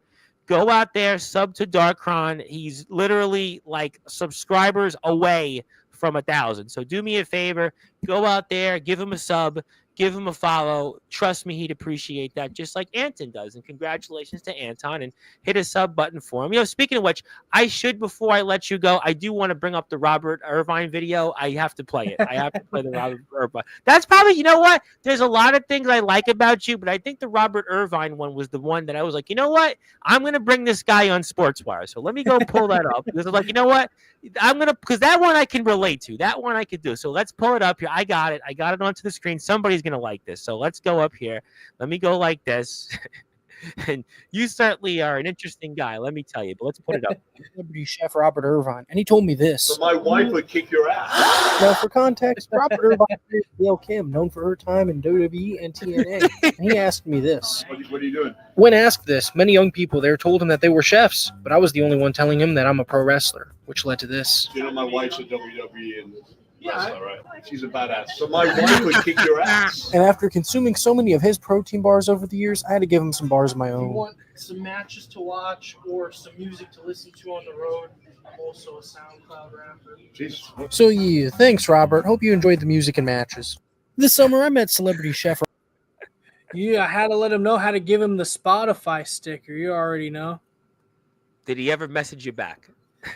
He hasn't messaged me, but who knows? I imagine had a road trip after that or a flight. You know what? I'll put this up on Instagram after we're off the air. We'll make sure we zing him. If he likes it, you never know. Listen, Myron Reed just shared my clip about Rhino, so maybe you might get lucky. So Myron Reed. He shared it. He actually he had shared a it match with our bro LaDon Sanders.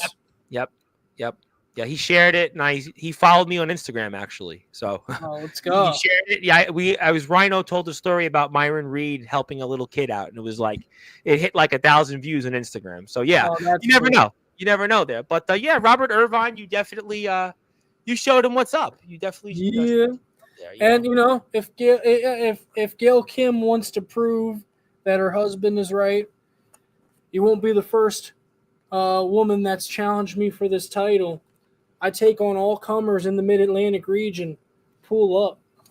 Well, I'll tell you what. I want to pull something up here. I do have something else up my sleeve. And I wanted to ask you, what was it like being interviewed by your college? Oh, this was great. This was a great experience, because as someone who didn't think college was for me the entire time I was in high school, and then started to consider, like, hey, maybe it's not a this or that thing, it's a this and thing. Maybe I should consider college, especially because this seems more affordable than I thought, and it's going to give me many great networking opportunities. I'm going to be better for it. At least give it a try for one semester. And I had a little bit of a rough start, but then I started to get the hang of it more. I met many great mentors through it, and had some really great opportunities. And the college wanted to hear about it, and they ended up interviewing me, saying, "Wow, we didn't know we had a pro wrestler studying here," and like I remember taking my printmaking class where I designed the shirt they show there, and I took it because it was an easy A, because I had already gone to the tech center for printing. Like, I already knew a lot of what they were teaching, and I needed it as an elective. But I got better at it there. They let me keep the screen for screen printing. I printed like 5 of those shirts, and I drove to Nashville with a friend of mine and wrestled on a show.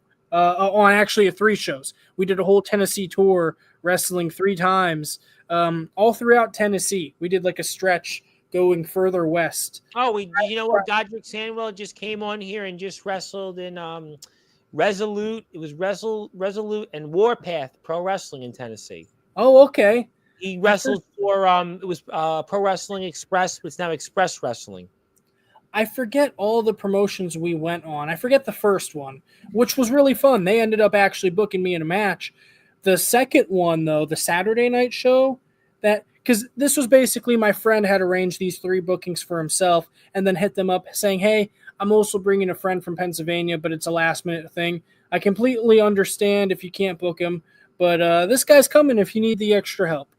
The first show did, and I apologize that I can't remember the name of the promotion. That's okay. There's plenty of things I'm sure you've done. But the match is out there. It's on YouTube. It's Anton Nathan versus Draven Lee. So if you look up that match, Draven Lee came up already.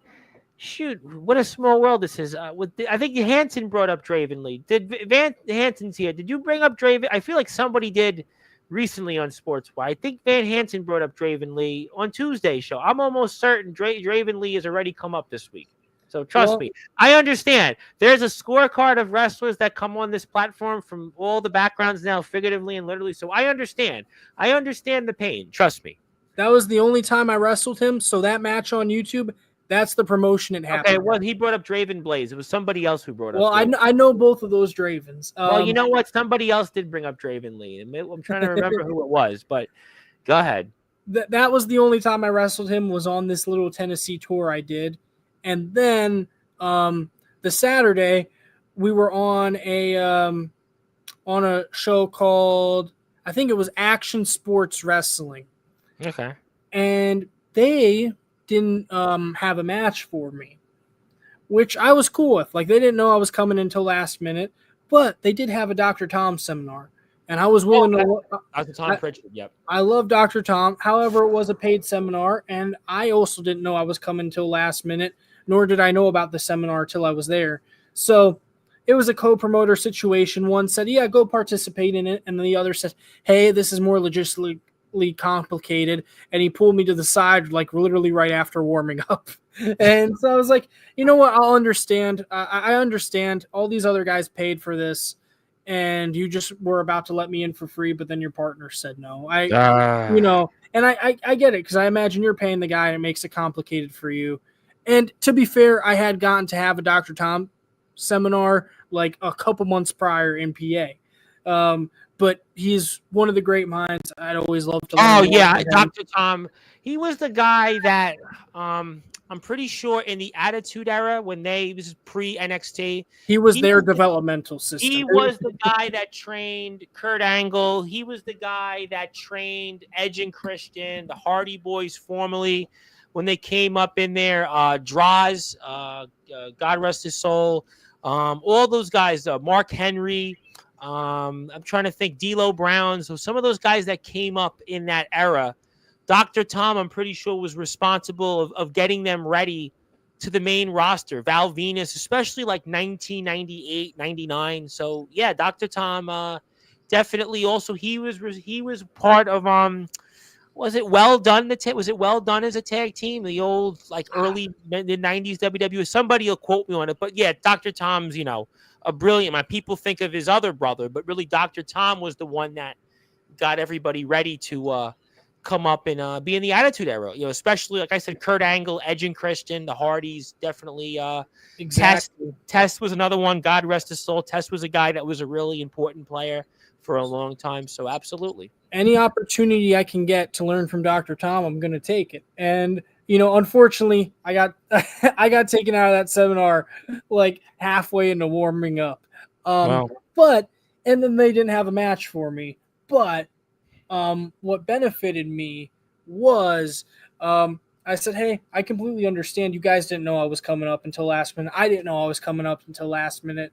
But let me know what I can do to help. And then intermission happens, and I said, hey, I'm actually a rapper too. I'm already in my gear. Would you mind if I spit a freestyle during intermission and sell my merch? And they said, sure. So that video is somewhere on Instagram in like spring of 2021 when the world first opened up. Yeah, like April, May-ish. I remember here in New York, it was like it was May. It was May. Yeah, it was like right New before my York, it was birthday. like May. As I remember, I was working on an election, and we like in the winter we had to get signatures door to door. And it was like funny story.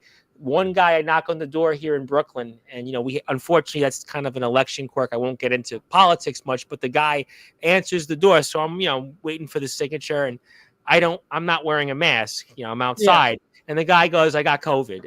I'm like, okay, I'm good. I run as far as I could, but I hope I didn't want to tell my employer who was the candidate, who happens to be, one of my, really good friends. And like, hey, I don't want to infect the whole campaign with COVID, but I didn't get COVID. But I understand. Yeah, it was like May or June. Things were like starting to open up and such. Yep, I remember it very well. Sure.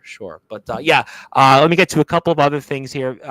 Nikki Lee is from POR. I've actually covered POR because of Mickey Knuckles. Mickey Knuckles, who was a guy Jesse Daniels wrestled in and Tarzan Duran. Obviously, Tarzan. Have you been on a show with Tarzan Duran yet? Have you been on? Actually, I think one of my first matches at WDWA, one of those first like early post-pandemic shows, I think we were in a fatal four-way together, and it's on YouTube, I think, on his channel. I feel like that's why I kind of thought I first scratched your name around, because I interviewed Tarzan. Tarzan, let me just say it on the air without saying anything. Tarzan's an interesting guy. That's all I'm going to say. That was one of my first matches in WDWA. Tarzan, and that was the only time I've seen him since. Yeah, that's kind of Tarzan. That's, though he did like one of my posts the other day, actually. But yeah, Tarzan's an interesting guy. I'll leave that at that. Jimmy Controversy, though, I count as a friend, but Tarzan's an interesting guy. I'm the Genetti of the Ye-Boys. Anton is 100% the Shawn Michaels. Well, at least you didn't say that. At least he didn't say the New Rockers, where it could have been like one of you was the Al Snow and the other one. I really appreciate that, Hanson. Thank you. Yep, Ace Fusion. Yeah. Tarzan worked Amplified. Yeah, I feel like Tarzan. Yeah, you definitely know Tarzan. Tarzan. I figured. Okay. Tarzan. Yeah, sometimes I'm on the same show with people and I don't realize until my. Well, Tarzan's like the definition. Before I get to a few final things with you, Tarzan's really like a definition of a pro wrestler, because Tarzan wrestles like every weekend. I mean, he's like like when I interviewed him, like he didn't even like remember where he was wrestling. It was like he wrestles that much. I would say Tarzan. He wrestled Jacob Fatu. I mean, he wrestled him like before Jacob Fatu got the call to WWE. I mean, so like Tarzan's like, he was in MLW not too long ago. So like Tarzan's like, the definition of like, a pro wrestler, obviously the GTS stuff. And he wrestled UGG, I think. Yeah, I'm sure it's somewhere on the tape. Maybe if you want to talk about the new bloodline, I got some stories. I've been on a couple shows with Jacob Fatu. I watched his match with Tarzan Duran on here. Yeah, Jacob Fatu, being a student at Wild Samoan PA. Samu running the shows there in Allentown. Allentown at the Mountainville Center Lance is his son Lance is in the main event a lot, and why wouldn't he be? He's the next generation of the Samoan dynasty. He's like the first of the fourth. I think generation. Battlefield runs out of there also now. Battlefield Pro Wrestling. Yeah, Battlefield runs in the area. They run in Broadheadsville a lot. I believe I just had a guy on the now. show a few weeks ago who's wrestling, who did a show in Battlefield. This guy D Savage, who wrestles in 814 Wrestling, just did a show with there. So yeah, it's come up here on the platform. Jacob Fatu was on a couple of those shows, teaming with Lance in the main event, and so was Solo, or at the time going by Sefa Fatu. Yeah, and Sefa has my sticker still. Yeah. This came up. I think we talked on TikTok. You mentioned this. I think you mentioned this when we did the TikTok video. I think it did come up. Yes, and then I ran into him again more recently, about a year ago. I was like, "Hey, you liked my song, right?" He was like, "Huh?" And Jacobs though is like Tarzan. Was funny when he was talking about Jacob. He had like this tongue. It was funny. Like it's probably somewhere on my YouTube channel. And Jacob and Tarzan have like this dialogue almost. It's interesting. And they wrestled.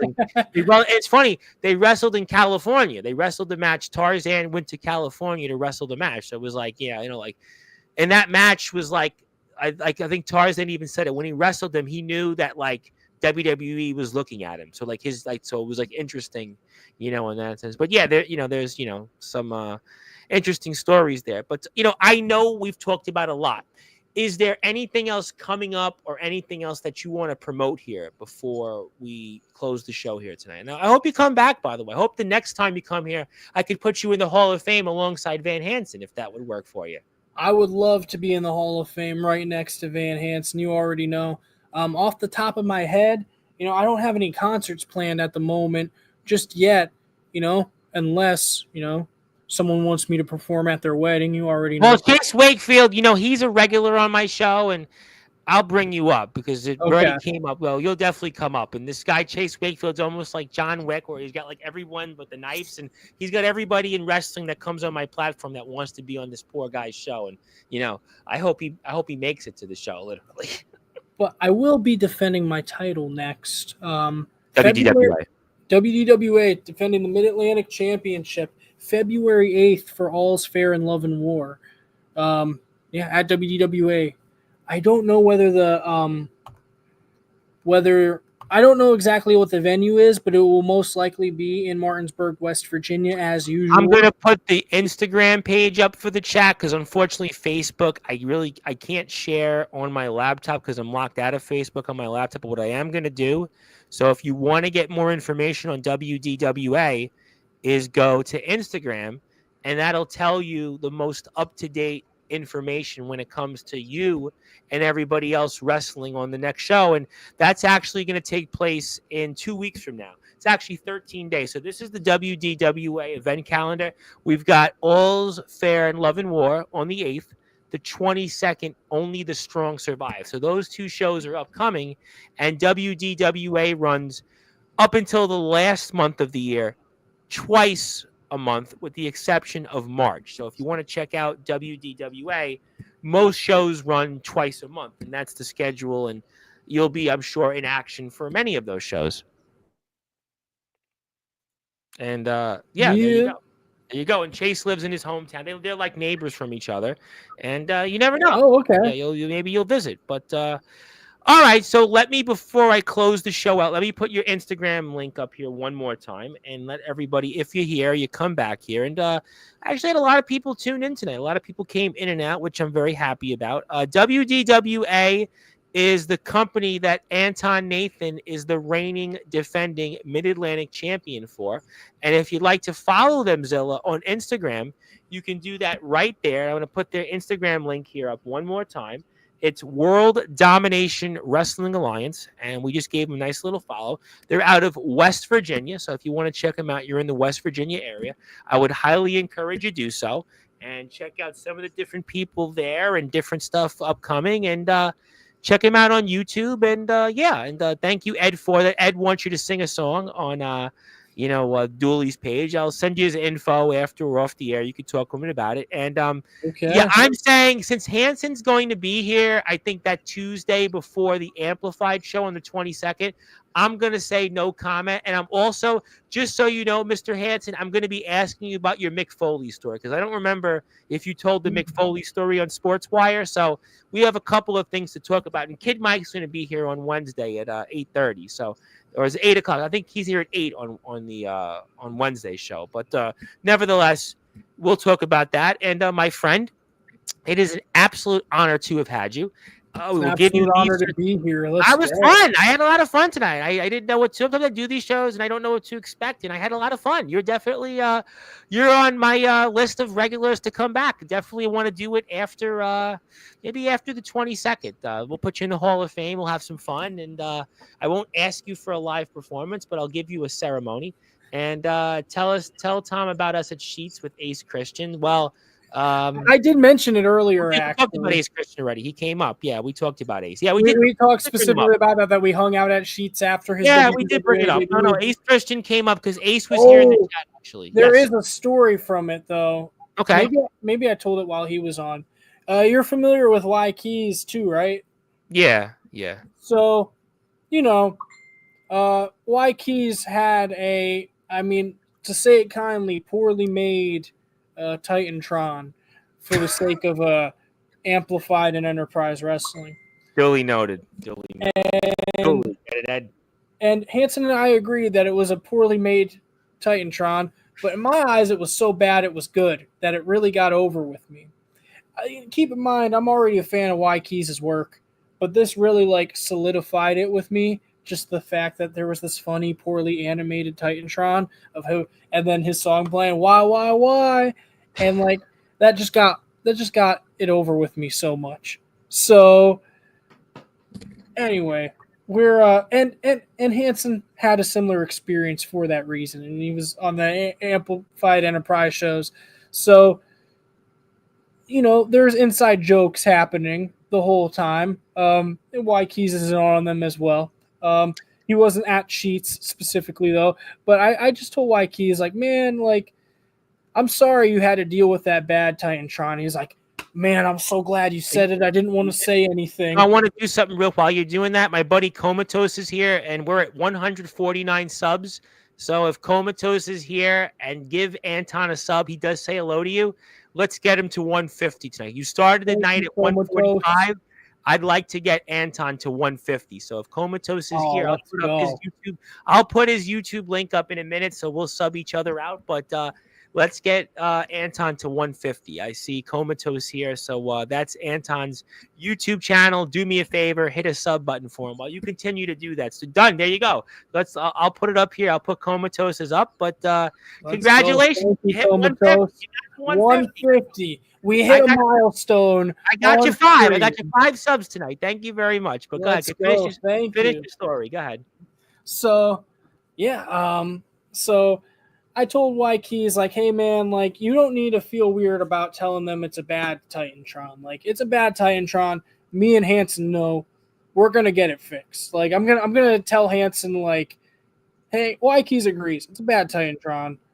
Granted, Hanson didn't make this Titantron, and, he very much thought it was a bad one from the start, too. He just sent it to me and, look at this garbage. And I was like, yeah, that isn't bad, and that isn't good, but it is also, in a way, so bad it's good. I do love this video. Yeah, that's like when they say something's bad, it's so bad that you wind up liking it. Yeah, like a cult kind of thing, yeah. Yeah, it was so funny to me. And so anyway, because of that, Y Keys got, so much more over with us than he already was. And we're all saying, why? Got the keys. And so Ace Christian makes his WDWA debut. Mm-hmm. I successfully defend my title. And Hanson is in attendance for the show. And we all go out to celebrate at Sheets afterwards. Wow. And we're hanging out at Sheets. And Ace Christian needs to run inside quick. He's running to the bathroom. He leaves his car running with us in it. I decide to turn off his car. I take his keys. Oh, And I God. walk in the bathroom too shortly after he walked in it, and he's panicking because he's like, "Man, did you leave my car running with the keys in it? Oh, Just so my car could be stolen?" And I said, "Yeah, of course." I said, "Yeah, you already know." And like he panics and he runs out of the bathroom to go like check his car and take the keys out and lock his car. Um, and then he realizes his car isn't running; it is locked, and he retraced his steps for his keys. So he comes back into the bathroom like, "Okay, Anton, where are my keys?" And then he doesn't see me in the bathroom. I'm in the stall. It's locked, and shortly after he busts in, I kick the stall door open, and I yell, "Wah, wah, wah! I got the keys!" And I'm holding up his car keys, and I give them back to him. wow. Some Owen Hart like rib there. That's the way you end the show tonight on Sportswire. And Certainly. meanwhile, Yeah. there's some dude at the urinal, like very confused. Oh, well. You know what? That's why that's a rib that I'm sure Ace will remember. And I'll be sure not to ask him about that on his next appearance on Sports by Radio. But Ed is going to sub to Comatose. Great. Yep, definitely it's working now. Ed Comatose got another sub. And one more time, sub to you on YouTube. We got 150 subs now, 5 tonight from the show. We appreciate that very let's much. go. One more, and we got the amount of Pokemon there were in Gen 1. Well, if somebody does want to sub, they're welcome to do that. And if anybody else out there, and also, yep, we appreciate that very much. And Ed subbed. I don't know if I think Ed already subbed, but I'll pull it up here if Ed did sub. And we'll certainly have Anton back again. And my name is the Reverend Tom Bryce. And if you're on sportswireradio.org, you're going back to your regularly scheduled programming. And if you're here, I'll be here tomorrow. I'll be back tomorrow on Sportswire Radio with Jake Dvorak of NEW. And also, I'll be here with Kid Mike Wednesday at 8. And we'll also hit the sub button for us and like, share, and follow this interview. And I helped Ace look for his keys. And yeah, that was an Owen Hart like rib. That was just an Owen Hart like rib. And Ed is sub for everyone. Thank you for that. We won't ask Ace about that rib, but we will ask certainly Kid Mike a few things. And when Mr. Hansen comes back Ask here, him about why Keys is Titantron. I don't know if I'm going to do that with Ace, but speaking to people, actually, let's get you to 151. James Taylor, the legendary James Taylor. I'll put James's link up here. But Anton is an accomplished SoundCloud sensation, James. He just graduated from college. First wrestler to come on to Sportswire Radio right after graduating college. An accomplished pro wrestler. He's a WDWA Mid-Atlantic champion. Let's get him to 151 subs so we can get the same number as the amount of Pokemons.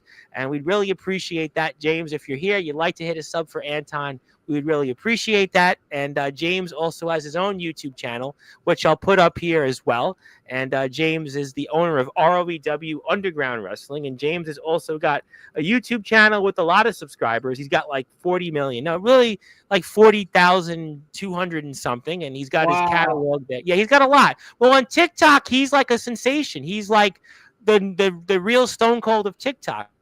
Oh, let's go. He's got like Remember 100, Stone like Cold almost like 90,000 subs on 90,000 on.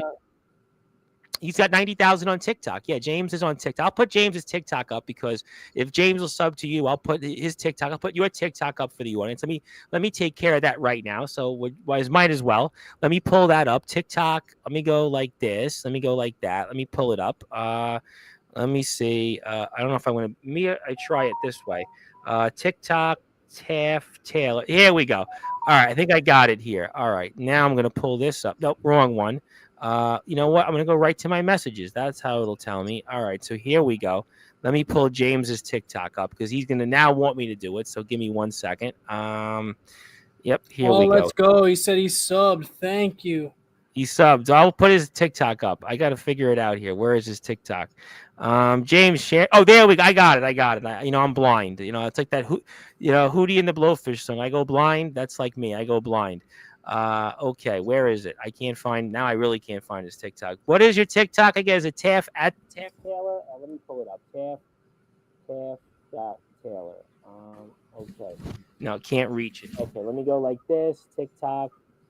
Let me go TikTok. Here we go. Okay, Taft Taylor. Okay, this should pull up now. No, it's still not pulling up. Oh boy, I feel like a dunce. Here we go. Maybe this will work. You know what? TikTok's a little wonky on the laptop. Here we go. Yep. Okay. Nope. Nope. Nope. Nope. There we go. There we go. Okay, I got it. All right, James Taylor's TikTok. You'll see it, and we'll put your TikTok up for really. I got it, James. I got it. There we go. Can we see it now? Can we see James's TikTok? We got him. I got it. See, I got it. Yeah, follow James on TikTok. We'll put Anton's TikTok up here in a minute. We got it. Yeah, I got the link. I got it. There you go. So we'll put James's TikTok. Yep, he's got Stone Cold on here. He's got one with 729,000, 1.7 million. You know, I tell you, Stone Cold having an argument with his prize chicken Rudy is hilarious. Steve come to Broken Skull Ranch. It's Rudy. I just took her out of her penthouse because I thought she was going to lay an egg. She wasn't ready to. She came over here and got me. Come on, Rudy, it's over here. So I think put her back inside so she can go lay her egg and then get about her business. Oh, well. I got to open the door for her to do that. Come on. Yeah, he's big on TikTok. Smart. James is laughing, by the way. He subbed to you, by the way. There she is. Come on. Yeah, so he got six. He got six subs tonight. Congratulations. Thank you. Yeah, we got the amount of Pokemon there was in Gen 1 now. 151. James, you're essentially Mew. You're number 151.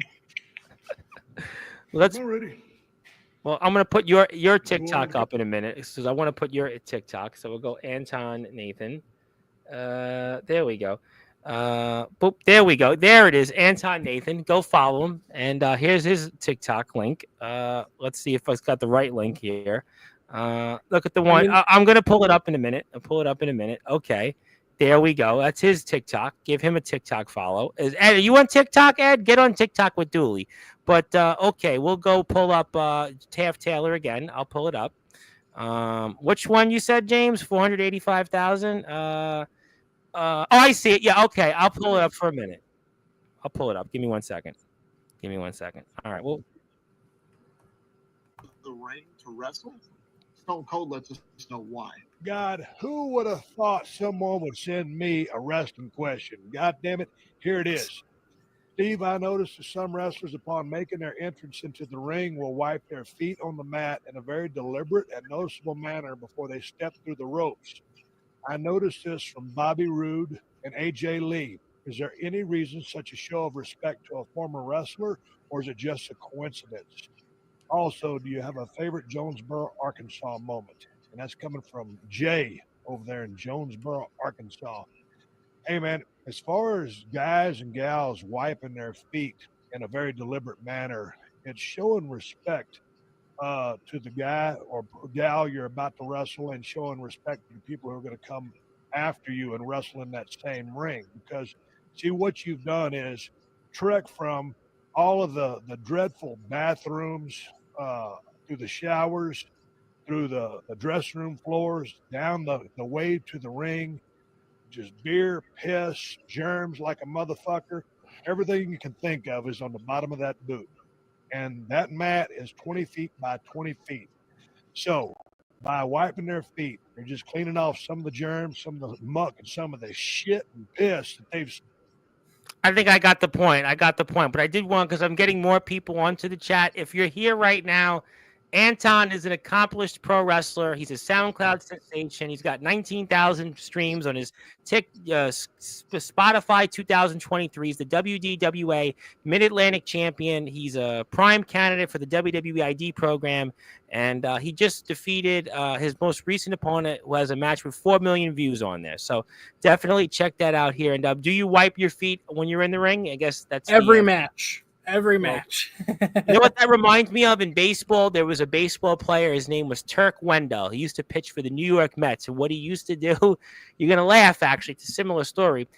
every time you'd come out on the mound, there's a chalk line in baseball, right? And he would actually not touch the chalk line. He would go like jump over it. And then what he would do sometimes is either he would brush his teeth after each inning, or he would just go out there and wash his cleats on the back of it. So kind of a similar instance there. And I was always told that it's like coming into our house. The ring is our home, and you wouldn't step into someone's house with dirty shoes without I like that wiping. analogy. I had a friend of mine before we go in Brooklyn. One of my friends I grew up with, he was one of the few people when I would go into his house and this was going into his basement, I would always take my shoes off. Andy Chow. Every time I come into his house, take my shoes off. Yeah. You know, that was the way it was. But that's big in the Midwest. So like I got Yeah. used to it, but then I moved back to PA. And now it's like, oh, all my family are wearing shoes in my house. I just did a Weird. job doing property listings, and it was these really fancy buildings, and myself and the guy I was working with, and we were like, should we take our shoes off? We're in these like, $1 million, $800,000, studio condos. They're like, nope, we don't care. But, that was like, that's how people are. But yeah, if you are here, I see a bunch of people. One more time before we sign off, give a sub to Anton, give a sub to James, Hanson, everybody else. And we're going to sign off. Thank you so much. I think I've got the point. It was an honor to have you. I look forward to seeing more with you after the 22nd. We'll pick a date when we're off the air. And I look forward to seeing you. And congratulations on graduating college. And also, I really believe the best is yet to come for you. And we'll see you next month. Yeah, I appreciate that so much. Thank you for having me. Well, we're going to certainly try to make your friend famous. And not quite. I couldn't do it, but I will tomorrow. And thank you so much, everybody, for tuning in. And until then, good morning, good afternoon, good evening, wherever you are on the number one global radio station that is Sportswire Radio, where all